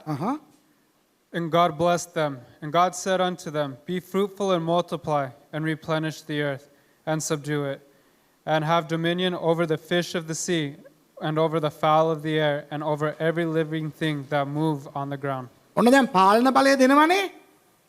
පාලන බලය දෙනවනේ. ஆட்சி அதிகாரத்தை கொடுக்கிறார் தானே. Now God is giving man the authority to rule. Look at verse 29. 29 බලන්න. 29 වසනத்தை கவனியுங்கள். තවද දෙවියන් වහන්සේ බලව මුළු පොළොව තලයේ ඇති බීජ දරන සියලු පලාද බීජ දරන ඵල ඇති සියලු වෘක්ෂයන්ද නුඹලට දුනිමි. එය නුඹලට ආහාර පිණිස වන්නේය. பின்பு தேவன் இதோ பூமியின் மேல் எங்கும் விதை தரும் சகலவித பூண்டுகளையும் விதை தரும் கனிமரங்களாகிய சகலவித விருட்சங்களையும் உங்களுக்கு கொடுத்தேன், அவைகள் உங்களுக்கு ஆகாரமாய் இருக்க கடவது. And God said, behold, I have given you every herb bearing seed, which is upon the face of the earth, and every tree in which is the fruit of a tree yielding seed. To you it shall be for meat. බලන්න දෙවියන් වහන්සේ ආදම්ට ඒවටයි මෙන්න මෙහෙම කියනවා. ஆண்டவர் ஆதாமுக்கு மேவாளங்க இப்படி சொல்கிறார். You know, God commands or blesses Adam and Eve, saying, be fruitful and multiply, and then rule the world. බෝවි පොළොව පාලනය කරන්න. பல்லுகி பெருகி பூமியை ஆட்சி செய்துங்கள். ඊට පස්සේ කියනවා அதற்கு பிறகு சொல்கிறார், හොඳට කාලා බීලා ජීවත් වෙන්න. ඒකයි කියන්නේ. நல்லா சாப்பிட்டு வாழுங்கள். God says, eat, drink and be merry. Hey, that's Genesis 1:28, man. this eat, drink and be merry thing? කාලා බීලා සන්තෝෂෙන් ඉන්න කියන එක උත්පත්ති 1:28 කතාවක්. அதாவது நல்லா சாப்பிட்டு குடிச்சு சந்தோஷமா இருங்கள் என்பது ஆதியாகமம் 1:28 வசனத்திலே சொல்லி ஆயிற்று. දෙවියන් වහන්සේ කිව්වේ නෑ මුළු ලෝකෙම පාලනය කරගෙන එහෙමම නෝ ලිමිට් එකටයි කොටුවේ කඩේටයි යන්න ඇඳුම් ගන්න කියලා. ஆண்டவர் சொல்லவில்லை முழு உலகத்தையும் ஆட்சி செய்து கொண்டு உடுப்பு வாங்குவதற்கு ஒவ்வொரு இடங்களுக்கு போங்கள் என்று சொல்லி. God did not say now that you have dominion over the world, go and buy all the clothes that you want. No, he was not even clothing them. They were naked. ඇඳුම් පවා දුන්නේ ඒගොල්ලෝ නග්නව හිටියේ. அவர்களுக்கு ஆடை கூட கொடுக்கவில்லை, அவர்கள் நிர்வாணமாக இருந்தார்கள். දෙවියන් වහන්සේ ඒගොල්ලන්ට කිව්වේ නෑ දැන් ඉතින් ඔක්කොම පාලනය කරගෙන කිරි බෝලේ සෙල්ලම් කරගෙන හැංගි මුත්තන් සෙල්ලම් කරගෙන ජොලියේ ජීවත් වෙන්න කිව්වේ නෑ. ஆண்டவர் சொல்லவில்லை நீங்கள் எல்லாத்தையும் ஆட்சி செய்து கொண்டு சும்மா விளையாடி கொண்டு நாடகம் போட்டு கொண்டிருங்கன்னு சொல்லவில்லை. God did not tell them, come on now you better enjoy life by playing hide and seek. Ooh, have fun. What did God say? In Genesis chapter 1, come on, we are still in the first page of the Bible. God says, eat. I have given you plenty of food. දෙවියන් වහන්සේ තාම බයිබලේ පළවෙනි පිටුවේ hello. ஆண்டவர் இன்னும் 1ஆம் அதிகாரத்திலே வேதத்திலே இருக்கிறார். මොකක්ද කියන්නේ? என்ன சொல்கிறார்? හොඳට කාලා நல்லா சாப்பிட்டு බීලා நல்லா குடிச்சு ජීවත් වෙන්න. நல்லா வாழுங்கள். 30 වෙනි පදේ කියනවා මිනිස්සුනි උඹලට විතරක් නෙවෙයි හැම සත්තුන්ටම පක්ෂින්ටම මක්ෂින්ටම පවා මම කෑම ලෑස්ති කළා දෙනවා උඹලා ලස්සනට කාලා බීලා ජීවත් වෙයල්ලා කියලා. 30ஆம் வசனத்திலே சொல்கிறார் அது உங்களுக்கு மட்டுமல்ல மிருகங்களுக்கும் பறவைகளுக்கும் எல்லா பிராணிகளுக்கும் அவைகள் உணவாய் இருக்க கடவுது என்று சொல்லி. In verse 30 God is saying, hey man, it's not only for you but all the birds, fowl, fish, animals, everything, eat, drink and enjoy life. එහෙමනම් කෑම කර්ණ එක කෑම ආශිර්වාදයක්. அப்ப சாப்பாடு என்பது அது சாப்பிடுவது ஒரு ஆசீர்வாதம். අන්න එතෙන්දී මම හතරවෙනි කාරණාවට යන්න කැමතියි. அந்த இடத்திலே இருந்து 4ஆம் விடயத்துக்கு போக நான் விரும்புகிறேன். On that point I want to go to point number 4. If you look at the Old Testament, the figurative expression for the entirety of blessing is confined to bread and oil. Let me repeat. The figurative expression of the entirety of the blessing is bread and oil.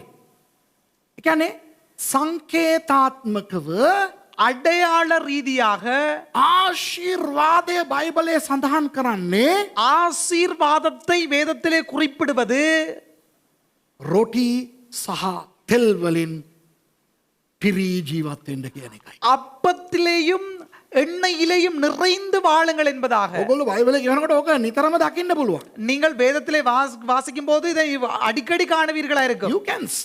You can see this all over the Bible, but let's go to Exodus chapter 23 and verse 25. අපි නික්මයාම 23 25 පොඩ්ඩක් බලමු.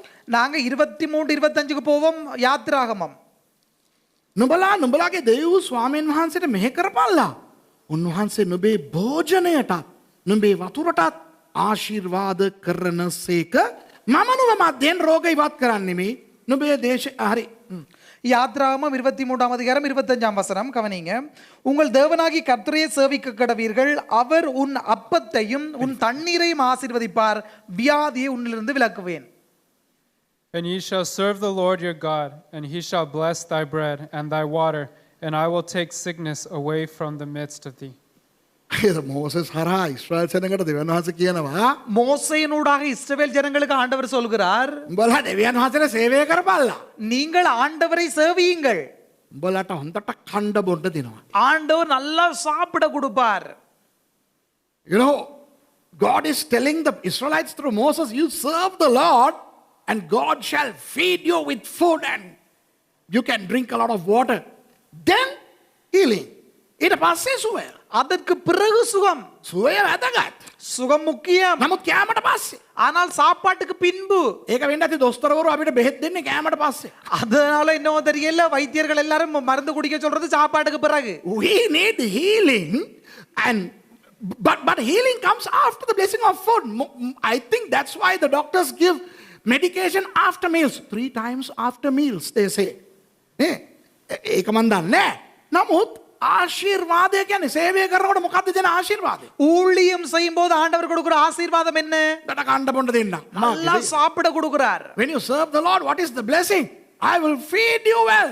You can eat and drink and be merry if you serve the Lord. දැන් අද කාලේ එහෙම නෙවෙයිනේ හල්. இந்த காலத்துல அப்படி இல்லையே. බුදුවියන් වහන්සේට සේවය කරපන්. நீ ஆண்டவருக்கு ஊழியம் செய். උන්වහන්සේ හොඳ බයිසිකලයක් උඹලට දෙනවා. ஆண்டவர் நல்ல ஒரு பைக்கை கொடுப்பார். බුදුවියන් වහන්සේට සේවය කරපන්. நீ ஆண்டவருக்கு ஊழியம் செய். හොඳ ලස්සන ගෙයක් දෙවියන් වහන්සේ දෙයි. ஆண்டவர் அழகான வீட்டை கொடுப்பார். අද කන්න නැතුව ගෙයක් ඉඳලා මැරෙන්නද ඔය?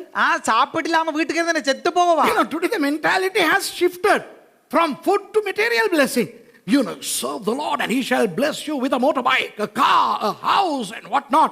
A big name, Apostle, Reverend, Doctor, Bishop, Cardinal.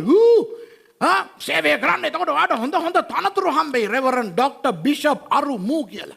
நீ ஊழியம் செய்தா உனக்கு அப்படிப்பட்ட பதவிகளை கொடுப்பாரு. Pope, arch bishop, bishop, right reverend இப்படி எல்லாம் கொடுப்பாரு. போப்புக்கே போயிட்டாரு இவரு. දෙවියන් වහන්සේ මොනවද කියන්නේ? ஆண்டவர் என்ன சொல்கிறார்? සේවය කරපන් දෙවියන් වහන්සේට. ஊழியம் செய் ஆண்டவருக்கு. දෙවියන් වහන්සේ උඹට හොඳට කන්න දෙයි බොන්න දෙයි. ஆண்டவர் உங்களுக்கு நல்லா சாப்பிட குடிக்க கொடுப்பார். ඒත් බය වෙන්න එපා. කාලා ඕනට වඩා ගෑස්ට්‍රික් හැදෙන්නේ නැහැ, සුවයක් දෙයි. அதாவது பயப்பட வேண்டாம். நல்லா சாப்பிட்டு கேஸ்ட்ரிக் வராது, சுகம் வரும். So serve the Lord and God shall bless you with food and water, and to prevent gastritis from hitting you, He'll give you healing. விளங்குதா? දැන් නිරාහාරව ඉන්න ඕනේ නේද අපි? ඔව්ද නැද්ද? உபவாசமாக இருக்க வேண்டும் தானே நாம்? We need to fast, shouldn't we? People in the Bible fasted, including Jesus. බයිබලේ බොහෝ අය නිරාහාරව හිටියා. යේසුස් වහන්සේත් හිටියා. வேதத்திலே அநேகர் உபவாசமா இருந்தார்கள். இயேசுவும் உபவாசமா இருந்தார். යේසුස් වහන්සේ එක සැරයක් දවස් 40ක නිරාහාරයක යෙදුණා. එච්චර. இயேசு ஒரு தடவை 40 நாள் உபவாசத்துக்குள்ளே பிரவேசித்தார். அவ்வளவுதான். Jesus fasted for 40 days once during his ministry, in the early part of his ministry. ඉතින් බයිබලේ දවස් 40 නිරාහාරය තියෙනවා, දවස් 21 නිරාහාරය තියෙනවා, බොහෝ හේතු නිසා නිරාහාරව යාඥා කිරීම තියෙනවා. வேதத்திலே 40 நாள் உபவாச கூடுகை இருக்கிறது, 21 நாள் உபவாசம் இருக்கிறது. பல காரணங்களினால உபவாசங்கள் செய்தார்கள். In the Bible you see 40 days fasting, 21 days fasting, and many other kinds of fasting. Some people say Daniel fasting, they abstain from eating meat for 21 days. So that is all there. ඉතින් දානියෙල් නිරාහාරය කියලා එකක් කියනවා. இப்ப தானியேலின் உபவாசம் என்று சொல்லி கொண்டு இருக்குது. ඒ කියන්නේ ඒගොල්ලෝ මස් මාළු මොනවත් කන්නේ නැතුව එළවලු විතරක් කනවා. அவர்கள் மரக்கறி மாத்திரமே சாப்பிடுவார்கள், மாமிசம் புசியார்கள். ඒවා අවුලක් නැහැ. අපෙත් මෙහෙ ඉරිදා උදේට අපි කන්නේ නැතුව එන්නේ. இப்ப இப்படி இருக்குது, பிரச்சனை இல்லை. நாங்களும் ஞாயிற்றுக்கிழமை காலமையில சாப்பிடாம இருக்கிறோம். සෙනසුරාදා නිරාහාර යාඥාව කරනවා මෙහෙ අපි. இந்த இடத்துல சனிக்கிழமை நாம் உபவாசம் செய்கிறோம். We don't eat on Sunday mornings and we have a fasting and prayer on Saturday. And when some people, when we start ministries, we fast for 21 days, some for 40 days. සමහරවිට අපි සේවය පටන් ගන්නකොට දවස් 21ක් දවස් 40ක් කියලා නිරාහාරව ඉන්නවා. சில நேரத்தில் நாம் ஊழியத்தை ஆரம்பிக்கும் போது 7 நாள் 21 நாள் என்று சொல்லி உபவாசிக்கிறோம். ස්වාමීන් වහන්සේ වෙනුවෙන් යම් ආත්මික හේතුවක් උඩ නිරාහාරව සිටීම වැදගත්, බයිබලානුකූලයි, හොඳයි. ஆண்டவருக்காக நாம் ஏதோ ஒரு காரணங்களின் நிமித்தம் உபவாசிப்பது முக்கியம். அது வேதத்தின்படியானது. Fasting is biblical, it's wonderful, and if you fast for God, for ministry, for spiritual reasons, that's all wonderful. But there is a lie of the devil that is duping the innocent minds of many people, many Christians today. නමුත් බොහෝ අහිංසක කිතුණුවන්ව නොමඟ යවන යක්ෂයාගේ ඉගැන්වීමක් තියෙනවා. ஆனால் இன்றைக்கு கிறிஸ்தவர்களை குழப்பி புரட்டி போடுகிற பிசாசுனுடைய கள்ள உபதேசம் ஒன்று இருக்குது. Breatharianism කියලා ඒකට කියනවා. Breatharianism and Barclay. It is called Breatharianism. Breatharianism. දැන් මේක කියනකොට සමහරුන්ට තේරෙයි ඕනේ හලෝ අපේ ලංකාවෙත් මුන් ඉන්නවනේ කියලා. அப்ப இதை சொல்லும்போது अनेक நினைப்பீர்கள், ஓ இலங்கையில இப்படிப்பட்டவங்க இருக்கிறாங்களே அப்படி. Only when I'm going to explain briefly, you will discover, we know some Sri Lankan guys who do that. I'm going to refrain using from names. I'm going to refrain from using names. මම නම් පාවිච්චි කරන්නේ නැහැ. நான் பெயர்களை பயன்படுத்த மாட்டேன். හැබැයි අපි ඔක්කොම දන්නවා කවුරු ගැනද මම කතා කරන්න යන්නේ කියලා. ஆனால் நாம் அனைவருக்கும் நமக்கு தெரியும் யாரை குறித்து நாம் But பேசுகிறோம் என்று all சொல்லி. Sri Lankan Christians know who I'm talking about, and I don't have a problem. If you want to challenge me, welcome. The travel restrictions will be lifted between provinces. Come to Bellwood, let's eat, drink, be merry, and then let's have a chat. දැන් සංචරණ සීමා ඉවත් කරනු ලබයි ප්‍රාන්තස් අතර மாகாணங்களுக்கு உள்ளே பிரயாண கட்டுப்பாடு நீக்கப்பட்டிருக்கிறது. වරෙන් මචෝ බෙල්ලුඩ් වලට කණ්ඩ දීලා බොණ්ඩ දීලා ඉඳගෙන කතා කරමු.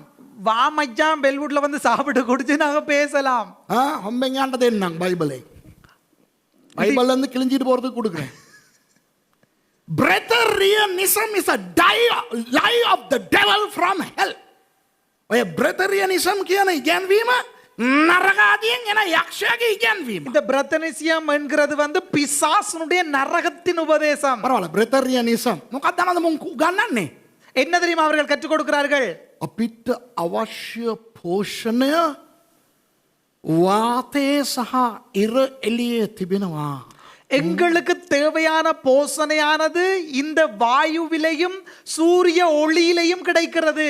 All the nutrients that we need to our body are there in the air that we breathe and in the sunlight.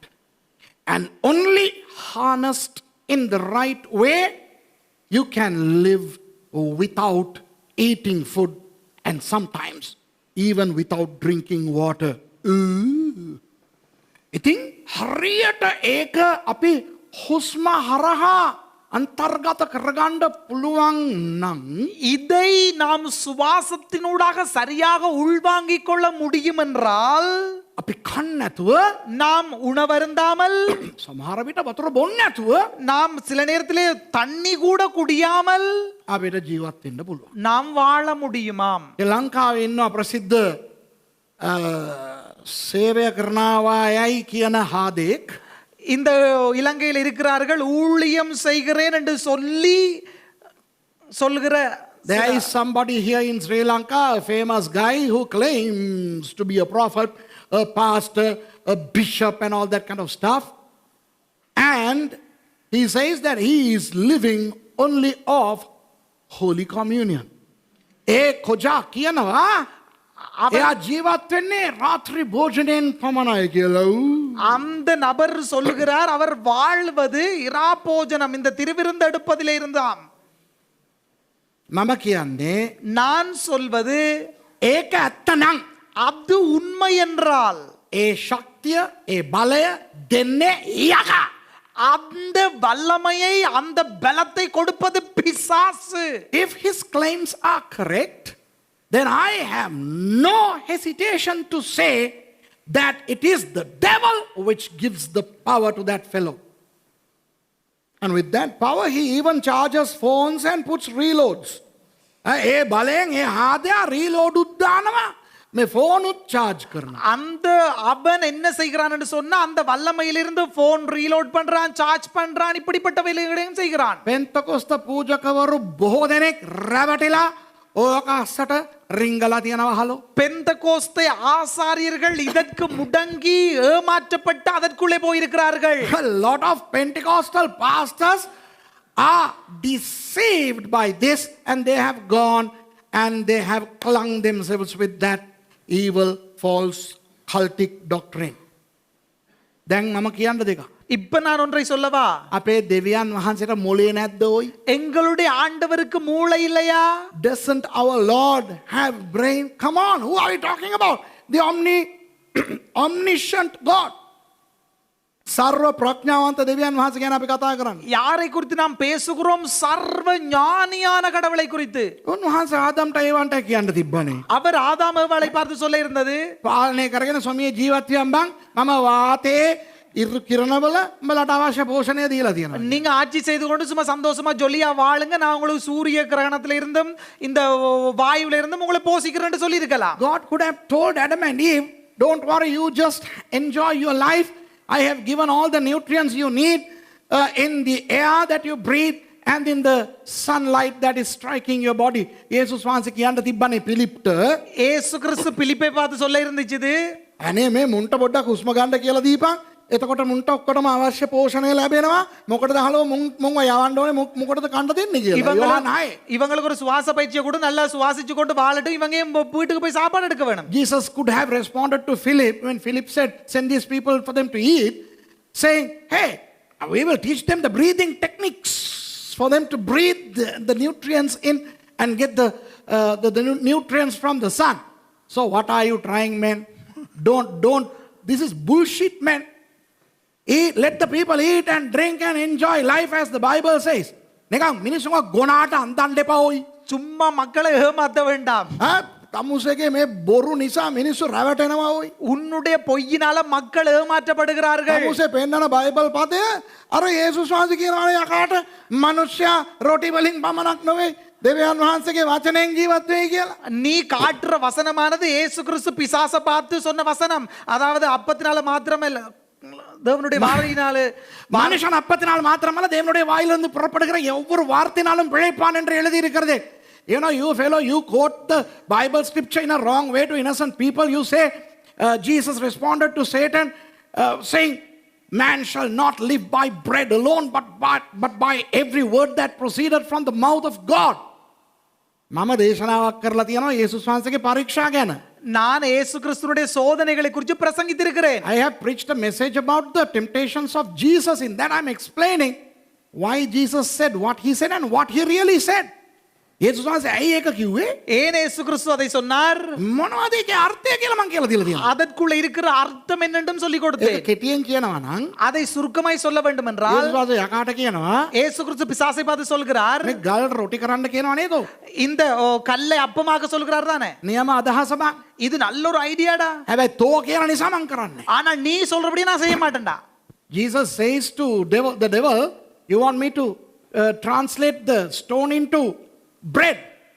Wonderful idea. I'm hungry and I can do that. But I'm not going to do that because you say so. But if my Father says, I can not only turn the stone into bread, the bread into stone. හැබැයි මගේ පියාණන් වහන්සේ කිව්වා නම් ஆனால் என்னுடைய பிதா அப்பா சொல்லி இருந்தால், ගල රොටි කරනවා නෙවෙයි ඔයි රොටි උනත් ගල් කරනවා. நான் கல்ல அப்பமாக்குறது இல்ல, அப்பத்தை கூட கல்லாக்கி இருப்பேன். ඔයගොල්ලෝ දන්නවද අපේ අය ඕක කරනවා?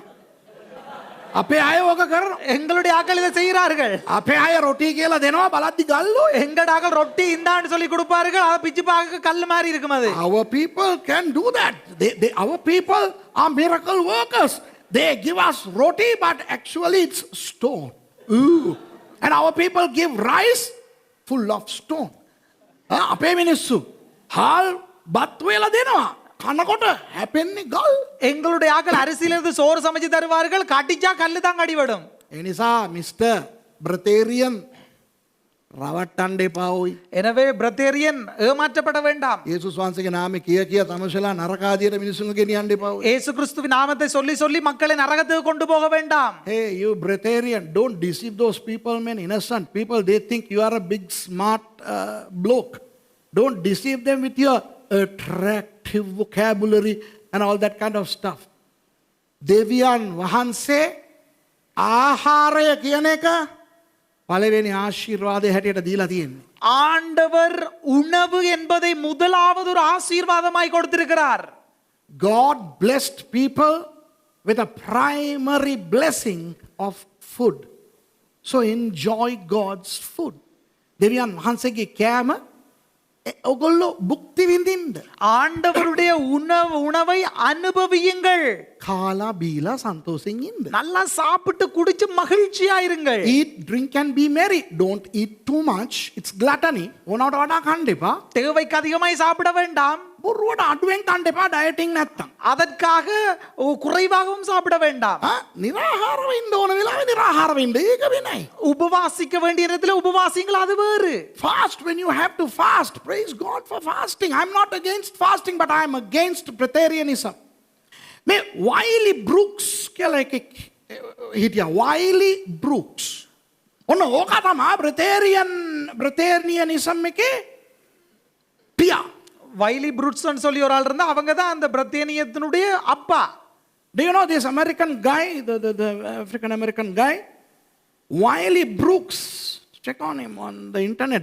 He is the father of Breatharianism. Although Breatharianism actually stems from Hinduism, Eastern religion, and started in 1929 by a woman in Gujarat.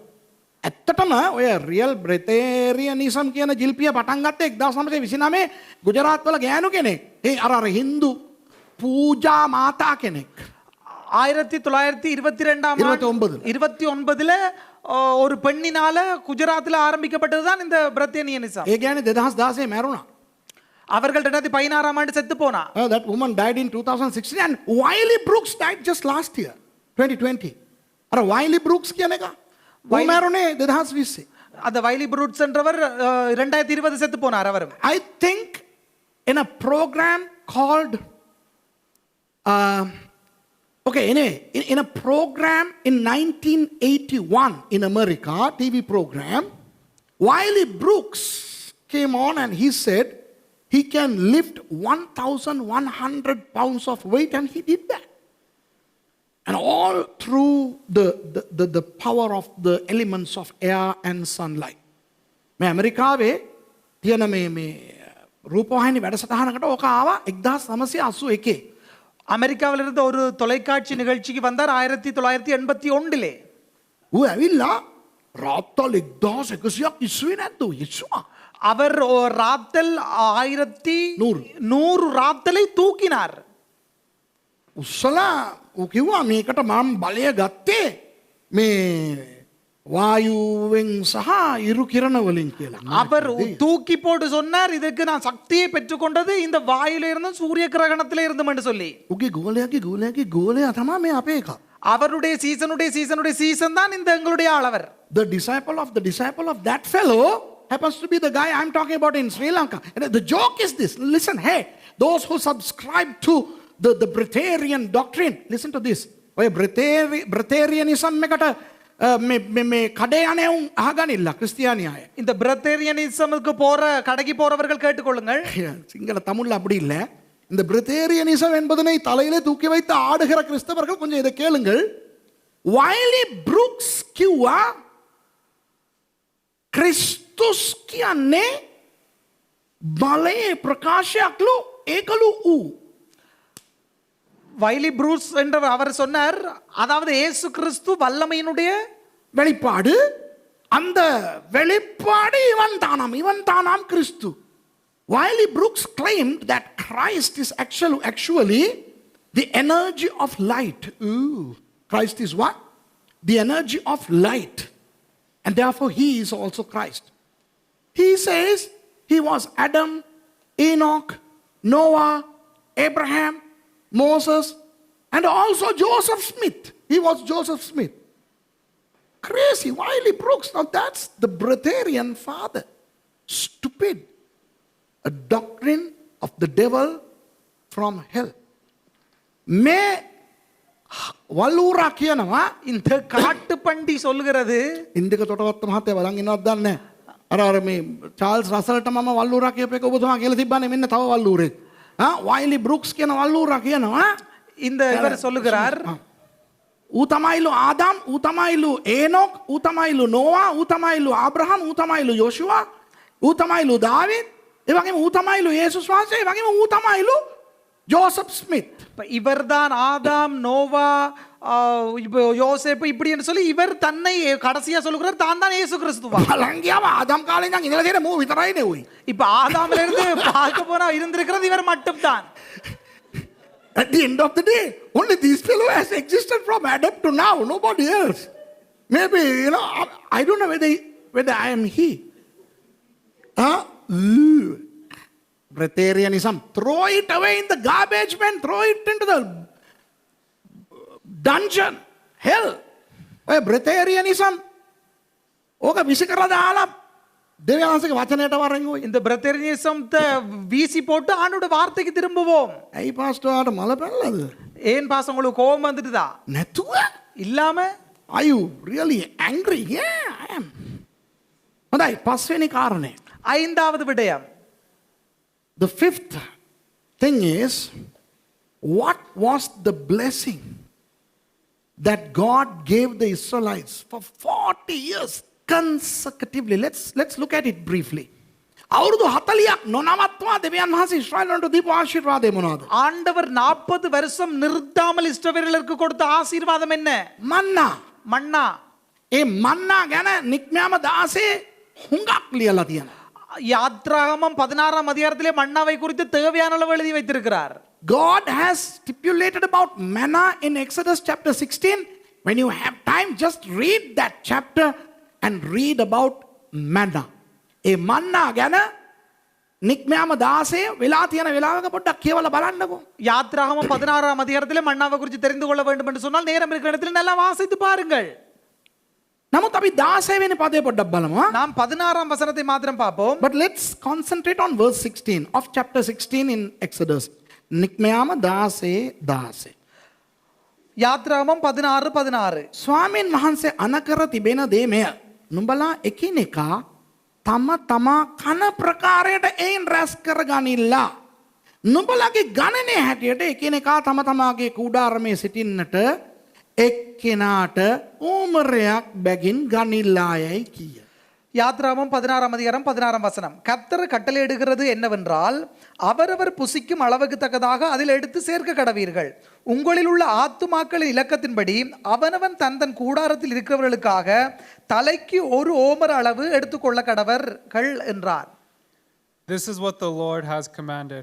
Gather of it, each one of you, as much as he can eat. You shall each take an omer, according to the number of the persons that each of you has in his tent. දෙවියන් වහන්සේ ඊශ්‍රායල් වරුන්ට මන්නා දෙනකොට ஆண்டவர் இஸ்ரவேலருக்கு மன்னாவை கொடுக்கும்போது ගානට දුන්න hello. ஆண்டவர் அளவாய் கொடுத்தார். ඒක තමයි ලස්සන. அதுதான் அழகு. When God provided manna to the Israelites, he provided them how much they want. That's amazing. දැන් උනුත් මිනිස්සුනේ அவர்களும் மக்கள் தானே. සමහර මොනවාද කරේ උනාට වඩා එකතු කරගත්තා. சில பேர் தேவைக்கு அதிகமாக சேர்த்து கொண்டார்கள். Since they are also human, they gathered more than what they need. What happened? It got rotten and worms started come and eating them.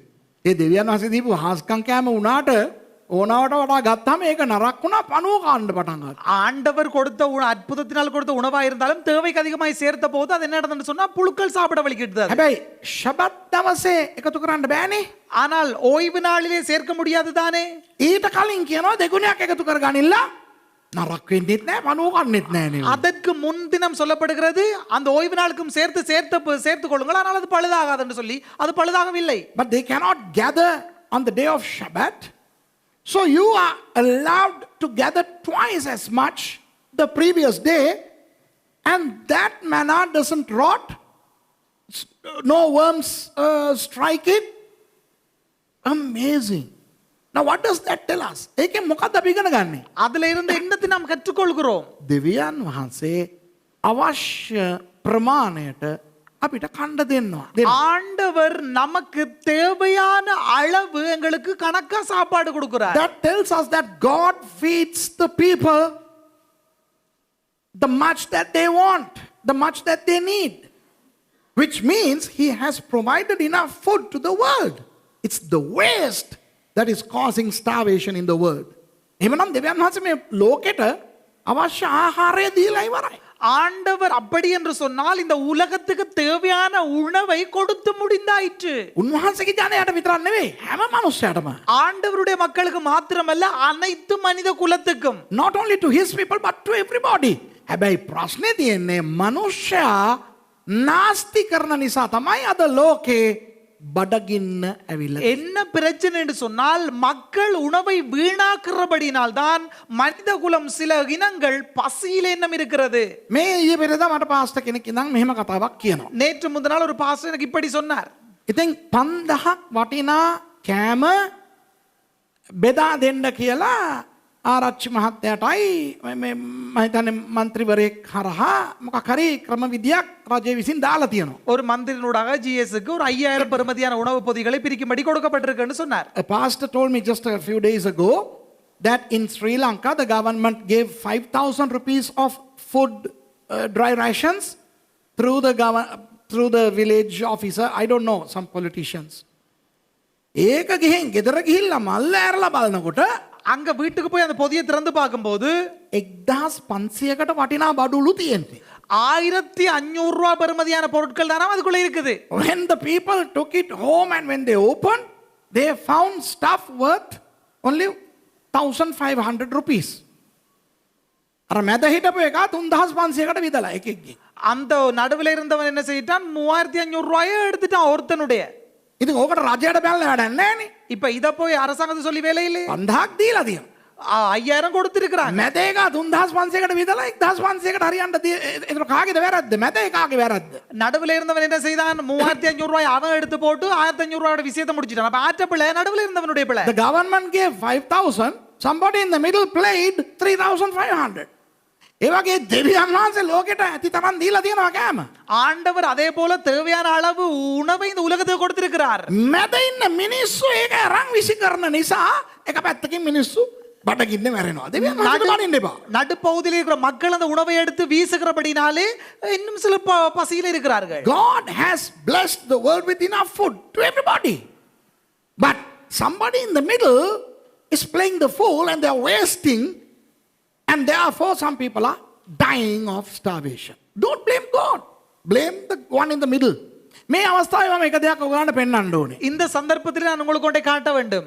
මන්නා කියන්නේ ස්වර්ගයේ දේවදූතයෝ කන කෑම කියන අදහස බොහෝ ක්‍රිස්තියානි අයට තියෙනවා. அநேகர் நினைக்கிறார்கள் இந்த மன்னா என்பது பரலோகத்தில் உள்ள தூதர்கள் சாப்பிடுகிற உணவு என்று சொல்லி. Some people have an idea that manna is the food that the angels eat. But I want to tell you that angels don't eat. They don't eat anything. They are spirit beings. දේවදූතයෝ මොනවද කන්නේ? தேவதூதர்கள் ஒன்றும் சாப்பிட மாட்டாங்க. ඔව් සමහර වෙලාවට ඒගොල්ලෝ මනුෂ්‍ය රුව අරගෙන ලෝකෙට ආපු අවස්ථාවන් වල මිනිස්සු සංග්‍රහ කරනකොට ඒගොල්ලෝ කාලා තියෙනවා. ඒක වෙනයි. சில சந்தர்ப்பங்களில் அவர்கள் மனித உருவெடுத்து பூமிக்கு வரும்போது மக்களுடைய உபசாரத்தினாலே அவர்கள் சில உணவை சாப்பிட்டிருக்கிறார்கள், அது வேறு. At times we know from the Bible that when angels came in the form of people to meet some people of God, the people of God have fed them. And even in the New Testament it says when you extend hospitality. Sometimes, unknown to you, you might be feeding angels. ඉතින් අලුත් කිව්සුමේ කියලා තියෙනවා ඔයගොල්ලෝ ආගන්තුක සත්කාරය මිනිසුන්ට දෙන්න. அதாவது புதிய ஏற்பாட்டில் சொல்லப்பட்டிருக்கிறது, நீங்கள் உபசாரத்தை மற்ற மக்களுக்கு கொடுங்கள். මොකද සමහරව නොදැනුව දේව දූතයන්ට පවා ගන්න දෙනවා කියලා. என்ன சொல்லப்படுகிறது சொன்னால், தெரியாமல் சிலர் தேவதூதர்கள் கூட உபசரித்திருக்கிறார்கள் என்று சொல்லப்படுகிறது. ඒක හරි, ඒක වෙනම කතාවක්. அது சரி, அது அல்ல என்னுடைய கதை. That is true, that's a different story. But angels in heaven, they don't eat. Manna is not a food eaten by angels. ඒ මන්නා කියන්නේ தேவதூதயோ කන කෑම නෙවෙයි, ඒගොල්ලෝ උඩ මොනවත් කන්නේ. அதாவது மன்னா என்பது தேவதூதர்கள் சாப்பிடுகிற உணவு இல்ல, அது ஆண்டவர் கொடுத்தது. නෑ පාස්ටර් සුරේෂ් වා බයිබලේ හරියට කියවලා බලන්න. இல்லை பாஸ்டர் சுரேஷ், நீங்க வேதத்தை சரியா வாசித்து பாருங்கள். No Suresh, you need to start reading your Bible properly. Read Psalm 78 verse 25. Don't read, just note it down. දැන් මිනිස්සු මට කියන එක ඔයගොල්ලෝ කියවන්න ඕනේ, පස්සේ කියවලා බලන්න. அதாவது மக்கள் எனக்கு சொல்றது இது எனக்கு வாசிக்க வேண்டாம், நீங்க பேந்து போய் நோட் பண்ணி வச்சிட்டு வாசிச்சு பாருங்க. சுரேஷ் உඹ கீதாவளியே 78 25 දැකලා නැද්ද? அதாவது சுரேஷ், நீ 78ஆம் சங்கீதத்துல 25வது வசனம் 25ஆம் வசனத்தை வாசித்தது இல்லையா? தூதர்களின் உணவாகிய மன்னா. sorry, සිංහලෙන් නේ. දූතයින්ගේ කෑම, දේව දූතයින්ගේ කෑම වන මන්නා. தேவதூதர்களுடைய உணவாகிய மன்னா. Manna, the food of angels. Oh la la. Suresh කියනවා දේවදූතයෝ කන්නැල්ලු. ගීතාවලිය 78 25 කියනවා දේවදූතයින්ගේ කෑමලු මන්නා. කවුරු කියන එකද ඇත්ත? யார் சொல்வது உண்மை? அதாவது சுரேஷ் சொல்லுகிறார் தேவதூதன் சாப்பிடுவதில்லைன்னு சொல்லி, இங்க வேதத்தில் சொல்லப்பட்டிருக்கிறது தேவதூதர்கள் சாப்பிடுகிறான்னு சொல்லி. அப்ப யார் சொல்வது உண்மை? Who says the truth? Suresh says angels don't eat, but Psalm 78:25 says manna is the food of the angels. Let's talk about Hebrew a little. Hebrew භාෂාවට යන්න. அது எபிரேய மொழியிலே பேசப்படுகிறது. எபிரேய மொழி போமா? Hebrew භාෂාවේ දේවදූතයාට කියන්නේ எபிரேய மொழியிலே தேவதூதன் என்பது melech. மெலேக். An angel is called melech in Hebrew.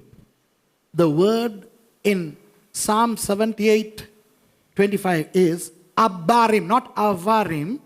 Abarim, bait with a dot in the middle. 78 25 ගීතාවලියේ තියෙන වචනය அந்த 78ஆம் சங்கீதம் 25ஆம் வசனத்தில் இருக்கிற அந்த வசனம் මලෙහ් නෙවෙයි மலஹ் இல்ல අබ්බාරීම්. அப்பாரிம். අවාරීම් නෙවෙයි අබ්බාරීම්. அப்பாரிம் இல்ல அப்பாரிம். අබාරීම් කියන්නේ මොනවද දන්නවද? அபாரிம் என்றா என்ன தெரியுமா? බලවත් අය. வல்லமை மிக்க பராக்கிரமசாலிகள். Abarim means people who are strong, or those not people but those who are strong.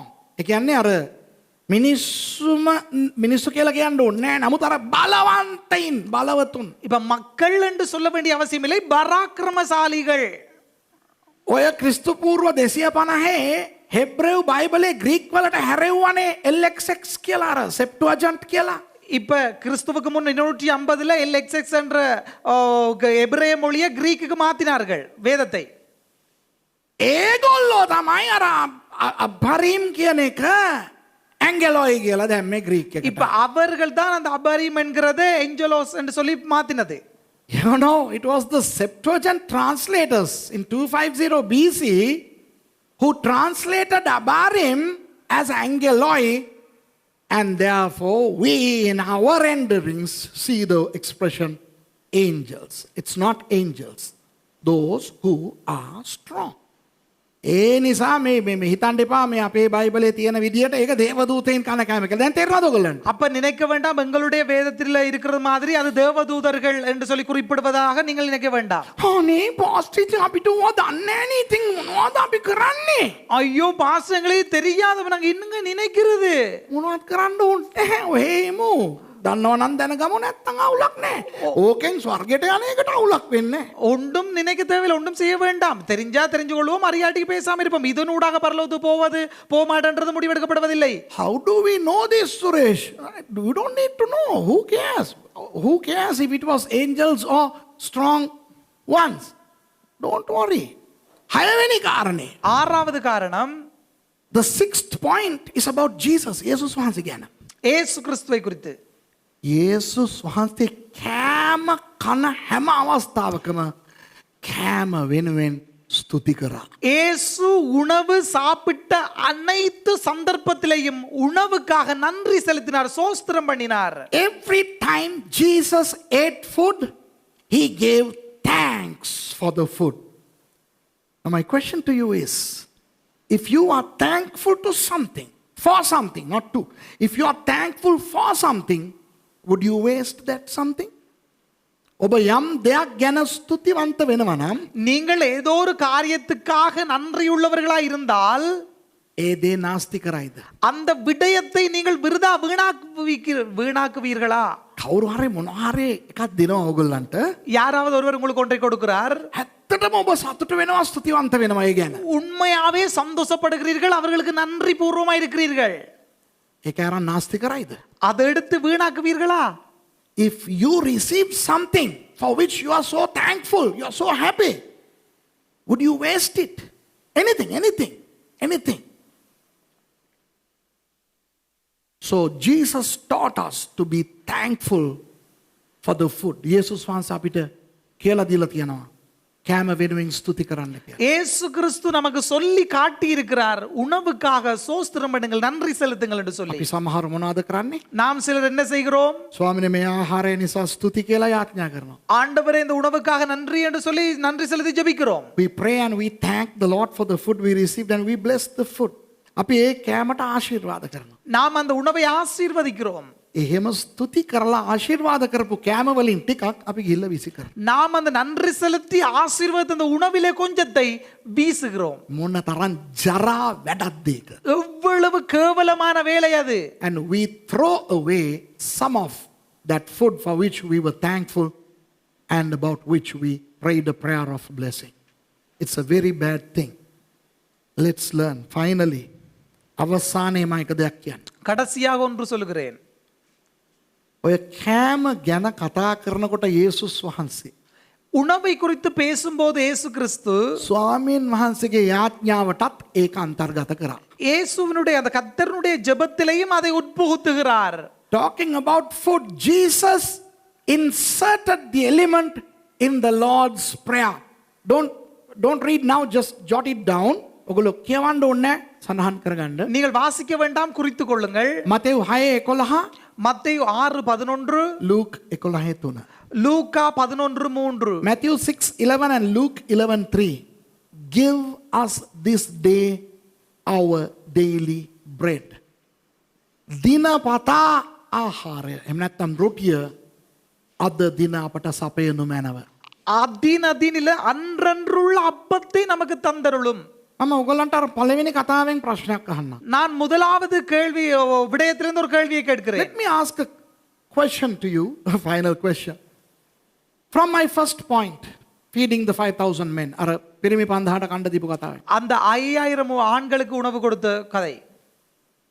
යේසුස් වහන්සේට බැරි වුණාද හරියටම සෑහෙන විදියට ඒ අයට සපයන්න?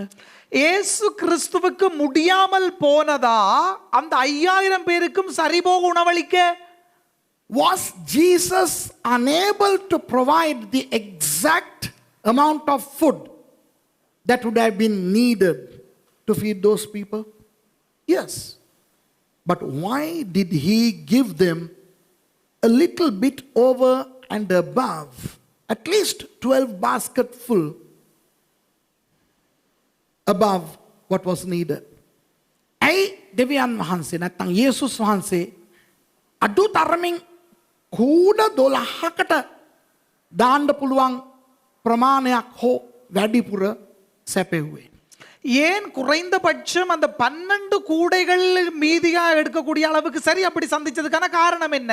හරි ගානට අවශ්‍ය ප්‍රමාණය හාස්කමකින් දීලා තිබ්බනම් නාස්තියක් වෙන්නේ නෑනේ. சரியாக அற்புதத்திலே அவ்வளவு பேருக்கும் அளவாக கொடுத்திருந்தால் வீணாகுவதற்கு வாய்ப்பில்லை. නෑ. උන්වහන්සේ ඕනේ කියලා ඕක කරලා අපිට පාඩමක් උගන්වලා තියෙනවා. ஆண்டவர் வேண்டுமென்றே செய்து நமக்கு ஒரு பாடத்தை கற்றுக் கொடுத்திருக்கிறார் அதிலே இருந்து. Jesus did that purposely to teach us a lesson, and that's what we are going to learn finally. Today I'm going to close. ඒක තමයි අන්තිමට මම කියලා දීලා ඉවර කරන්න යන්නේ. இதைத்தான் நான் இறுதியாய் சொல்லி கொடுத்து முடிக்க போகிறேன். දෙවියන් වහන්සේ පිරෙන ආශිර්වාද දෙනවා පමණක් නෙවෙයි, පිරි ඉතිරි යන ආශිර්වාද දෙන දෙවියන් වහන්සේ. ஆண்டவர் ஆகிய இயேசு கிறிஸ்து நிறைவுள்ள ஆசீர்வாதத்தை கொடுப்பது மாத்திரமல்ல, நிறைந்து வழிகிற ஆசீர்வாதத்தையும் கொடுக்கிறார். Our God doesn't just bless us full, but he bless us to overflow, which means we have to be a blessing to others. ඒ කියන්නේ අපි අන් අයට ආශිර්වාදයක් වෙන්න ඕනේ. அதாவது நாம் ஏனையவர்களுக்கு மற்றவர்களுக்கும் ஆசீர்வாதமாய் இருக்க வேண்டும். කෑම උන්වහන්සේ අපිට වැඩිපුර දෙන්නේ ஆண்டவர் உணவை நமக்கு அதிகமாய் கொடுப்பது විසි කරන්න නෙවෙයි, බෙදා ගන්න. வீசுவதற்கு, விருதாவாக்குவதற்கு அல்ல, மற்றவர்களுக்கு பகிர்வதற்கு. God doesn't give us more food to throw away, but to give to others. ඕනම දෙයක් ඇඳුම් වෙන්න පුළුවන්. அது ஆடைகளாய் இருக்கலாம். ගෑනු ඕගලන්ට සාරි 75ක් දෙන්නේ 74ක් අල්මාරිය හැම වෙලේම තියාගෙන එක එක ගානට ඇඳ ඇඳ ඉන්න නෙවෙයි. பெண்களே, உங்களுக்கு ஆண்டவர் 75 சாரியை கொடுத்தது 74 கபட்ல அடுக்கி வச்சிட்டு ஒண்ட உடுத்தி கொண்டு இப்படி இருப்பதற்காக அல்ல. Hey women, God did not give you dresses, 75 dresses for you to pack 74 of them and use one at a time. No. Share it with people who don't have or who have less. දෙන්න නැති අයට එහෙම නැත්නම් අඩුවෙන් තියන අයට බෙදා දෙන්න. இல்லாதவர்களுக்கு அல்லது குறைவுள்ளவர்களுக்கு பகிர்ந்து அழியுங்கள், கொடுங்கள். ඕනම දෙයක් කෑම විතරක් නෙවෙයි. அது சாப்பாடு மட்டுமல்ல, அது எதா இருந்தாலும் சரி. ඕනම දෙයක් දෙවියන් වහන්සේ අපිට දෙන්නේ පිරි ඉතිරි යන්න.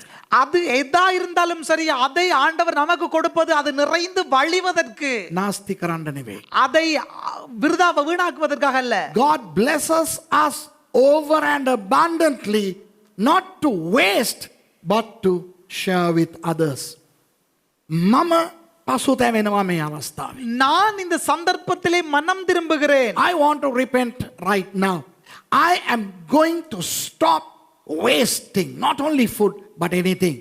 මම අද ඉඳලා නාස්ති කරන එක නවත්තන්න යනවා. කෑම විතරක් නෙවෙයි, හැම දෙයක්. நான் இன்றையிலிருந்து வீணாக்குவதை நிறுத்த போகிறேன். அது உணவு மாத்திரமல்ல, அது எதா இருந்தாலும் சரி. ගෙදර හැම තැනම අවුස්සලා හොයලා බලන්න. எல்லா வீட்டுல எல்லாத்தையும் குழப்பி தேடி பாருங்கள். මොන දේවල් ඔගොල්ලෝ නාස්ති කරලා තියනවාද කියලා. ඒව අරගෙන එක්ක ප්‍රයෝජනයට ගන්න නැත්නම් ඒක ප්‍රයෝජනයට ගන්න පුළුවන් මිනිස්සුන්ට දෙන්න. அதை எடுத்து அதாவது பயனுள்ளவர்களுக்கு கொடுங்கள் அல்லது பயன்படுத்தக்கூடிய இடங்களுக்கு அதை அனுப்புங்கள். Go through your house, your church, your land and discover, excavate those things that you have wasted and use them or give them to people who can use them or at least sell them. අඩුම තරමින් ඔය යකඩ කෑලි අනම්මනම් හම්බුනා නම් බෝතල් 100ට හරි විකුණලා දාන්න. அதாவது இந்த இரும்பு துண்டுகள் ஏதாவது கிடைச்சா 100 ரூபாய்க்கு சரி வித்து போடுங்கள் அதை சேர்த்து. අපේ දෙවියන් වහන්සේ සර්ව බලධාරී උන්වහන්සේගේ තමයි හැම එකක් මේක ඇත්ත. எங்களுடைய ஆண்டவர் சர்வ வல்லமை உள்ளவர், அவருடையதான் எல்லாம், அது உண்மை. හැබැයි උන්වහන්සේට කැමති නෑ නාස්ති කරන එක. ஆனால் ஆண்டவருக்கு விருப்பம் இல்லை வீணாக்குவது. Yes, our God is all powerful, omnipotent and he provide everything belongs to him, but he doesn't like to waste. And that's why Jesus said, today's food you give me today, Lord, that's enough. Let tomorrow worry about what is tomorrow. Head අත ආහාරය අපිට දෙන්න. இன்று அனுதின இன்றைய அப்பத்தை உணவை எனக்கு தாரும். හෙට දේ ගැන හෙට අපි කල්පනා කරමු. நாளைய தினத்தை குறித்து நாளைக்கு மறுதினம் யோசிக்கலாம். මෙතන ඉන්න අය කී දෙනෙක්ද කියන්නේ? இந்த இடத்தில் இருக்கிற நீங்கள் எத்தனை பேர் சொல்லுகிறீர்கள்? even අරේ බලන් ඉන්න කට්ටිය වුණත් කමක් නැහැ. දෙවියන් වහන්සේට පේන්න ඔගොල්ලෝ අත උස්සන්න. කී දෙනෙක්ද කියන්නේ මම පසුතැවෙනවා ආය මම නාස්ති කරන්න. நேரலிலே பாப்பவர்கள் கூட பிரச்சனையில கை வைத்து காட்டுகள், ஆண்டவர் பார்க்கட்டும். எத்தனை பேர் சொல்லுகிறீர்கள் நான் இனி உணவு எதையும் வீணாக்க மாட்டேன் என்று சொல்லி? Whether you are here or behind the screen, it doesn't matter. God looks at your hand. How many of you all want to say, I will stop wasting? අදින් පස්සේ නාස්ති කරන එක නවත්තන්න. இன்றைய பின்பு நான் வீணாக்குவதை நிறுத்த போகிறேன். Stop wasting anything. Mainly food, but it's not just food, anything. විශේෂයෙන් කෑම, නමුත් කෑම විතරක් නෙවෙයි. කිසිම දෙයක් නාස්ති කරන්න එපා. விசேஷமாக உணவு மாத்திரமல்ல, ஏதா இருந்தாலும் வீணாக்குவதை இன்றையோடு நிறுத்துவோம். හොඳයි අපි නැගිට සිට යාඥා කරලා ඉවර කරමු. எழும்பி நின்று நாம் ஜெபம் பண்ணி முடிக்கலாம்.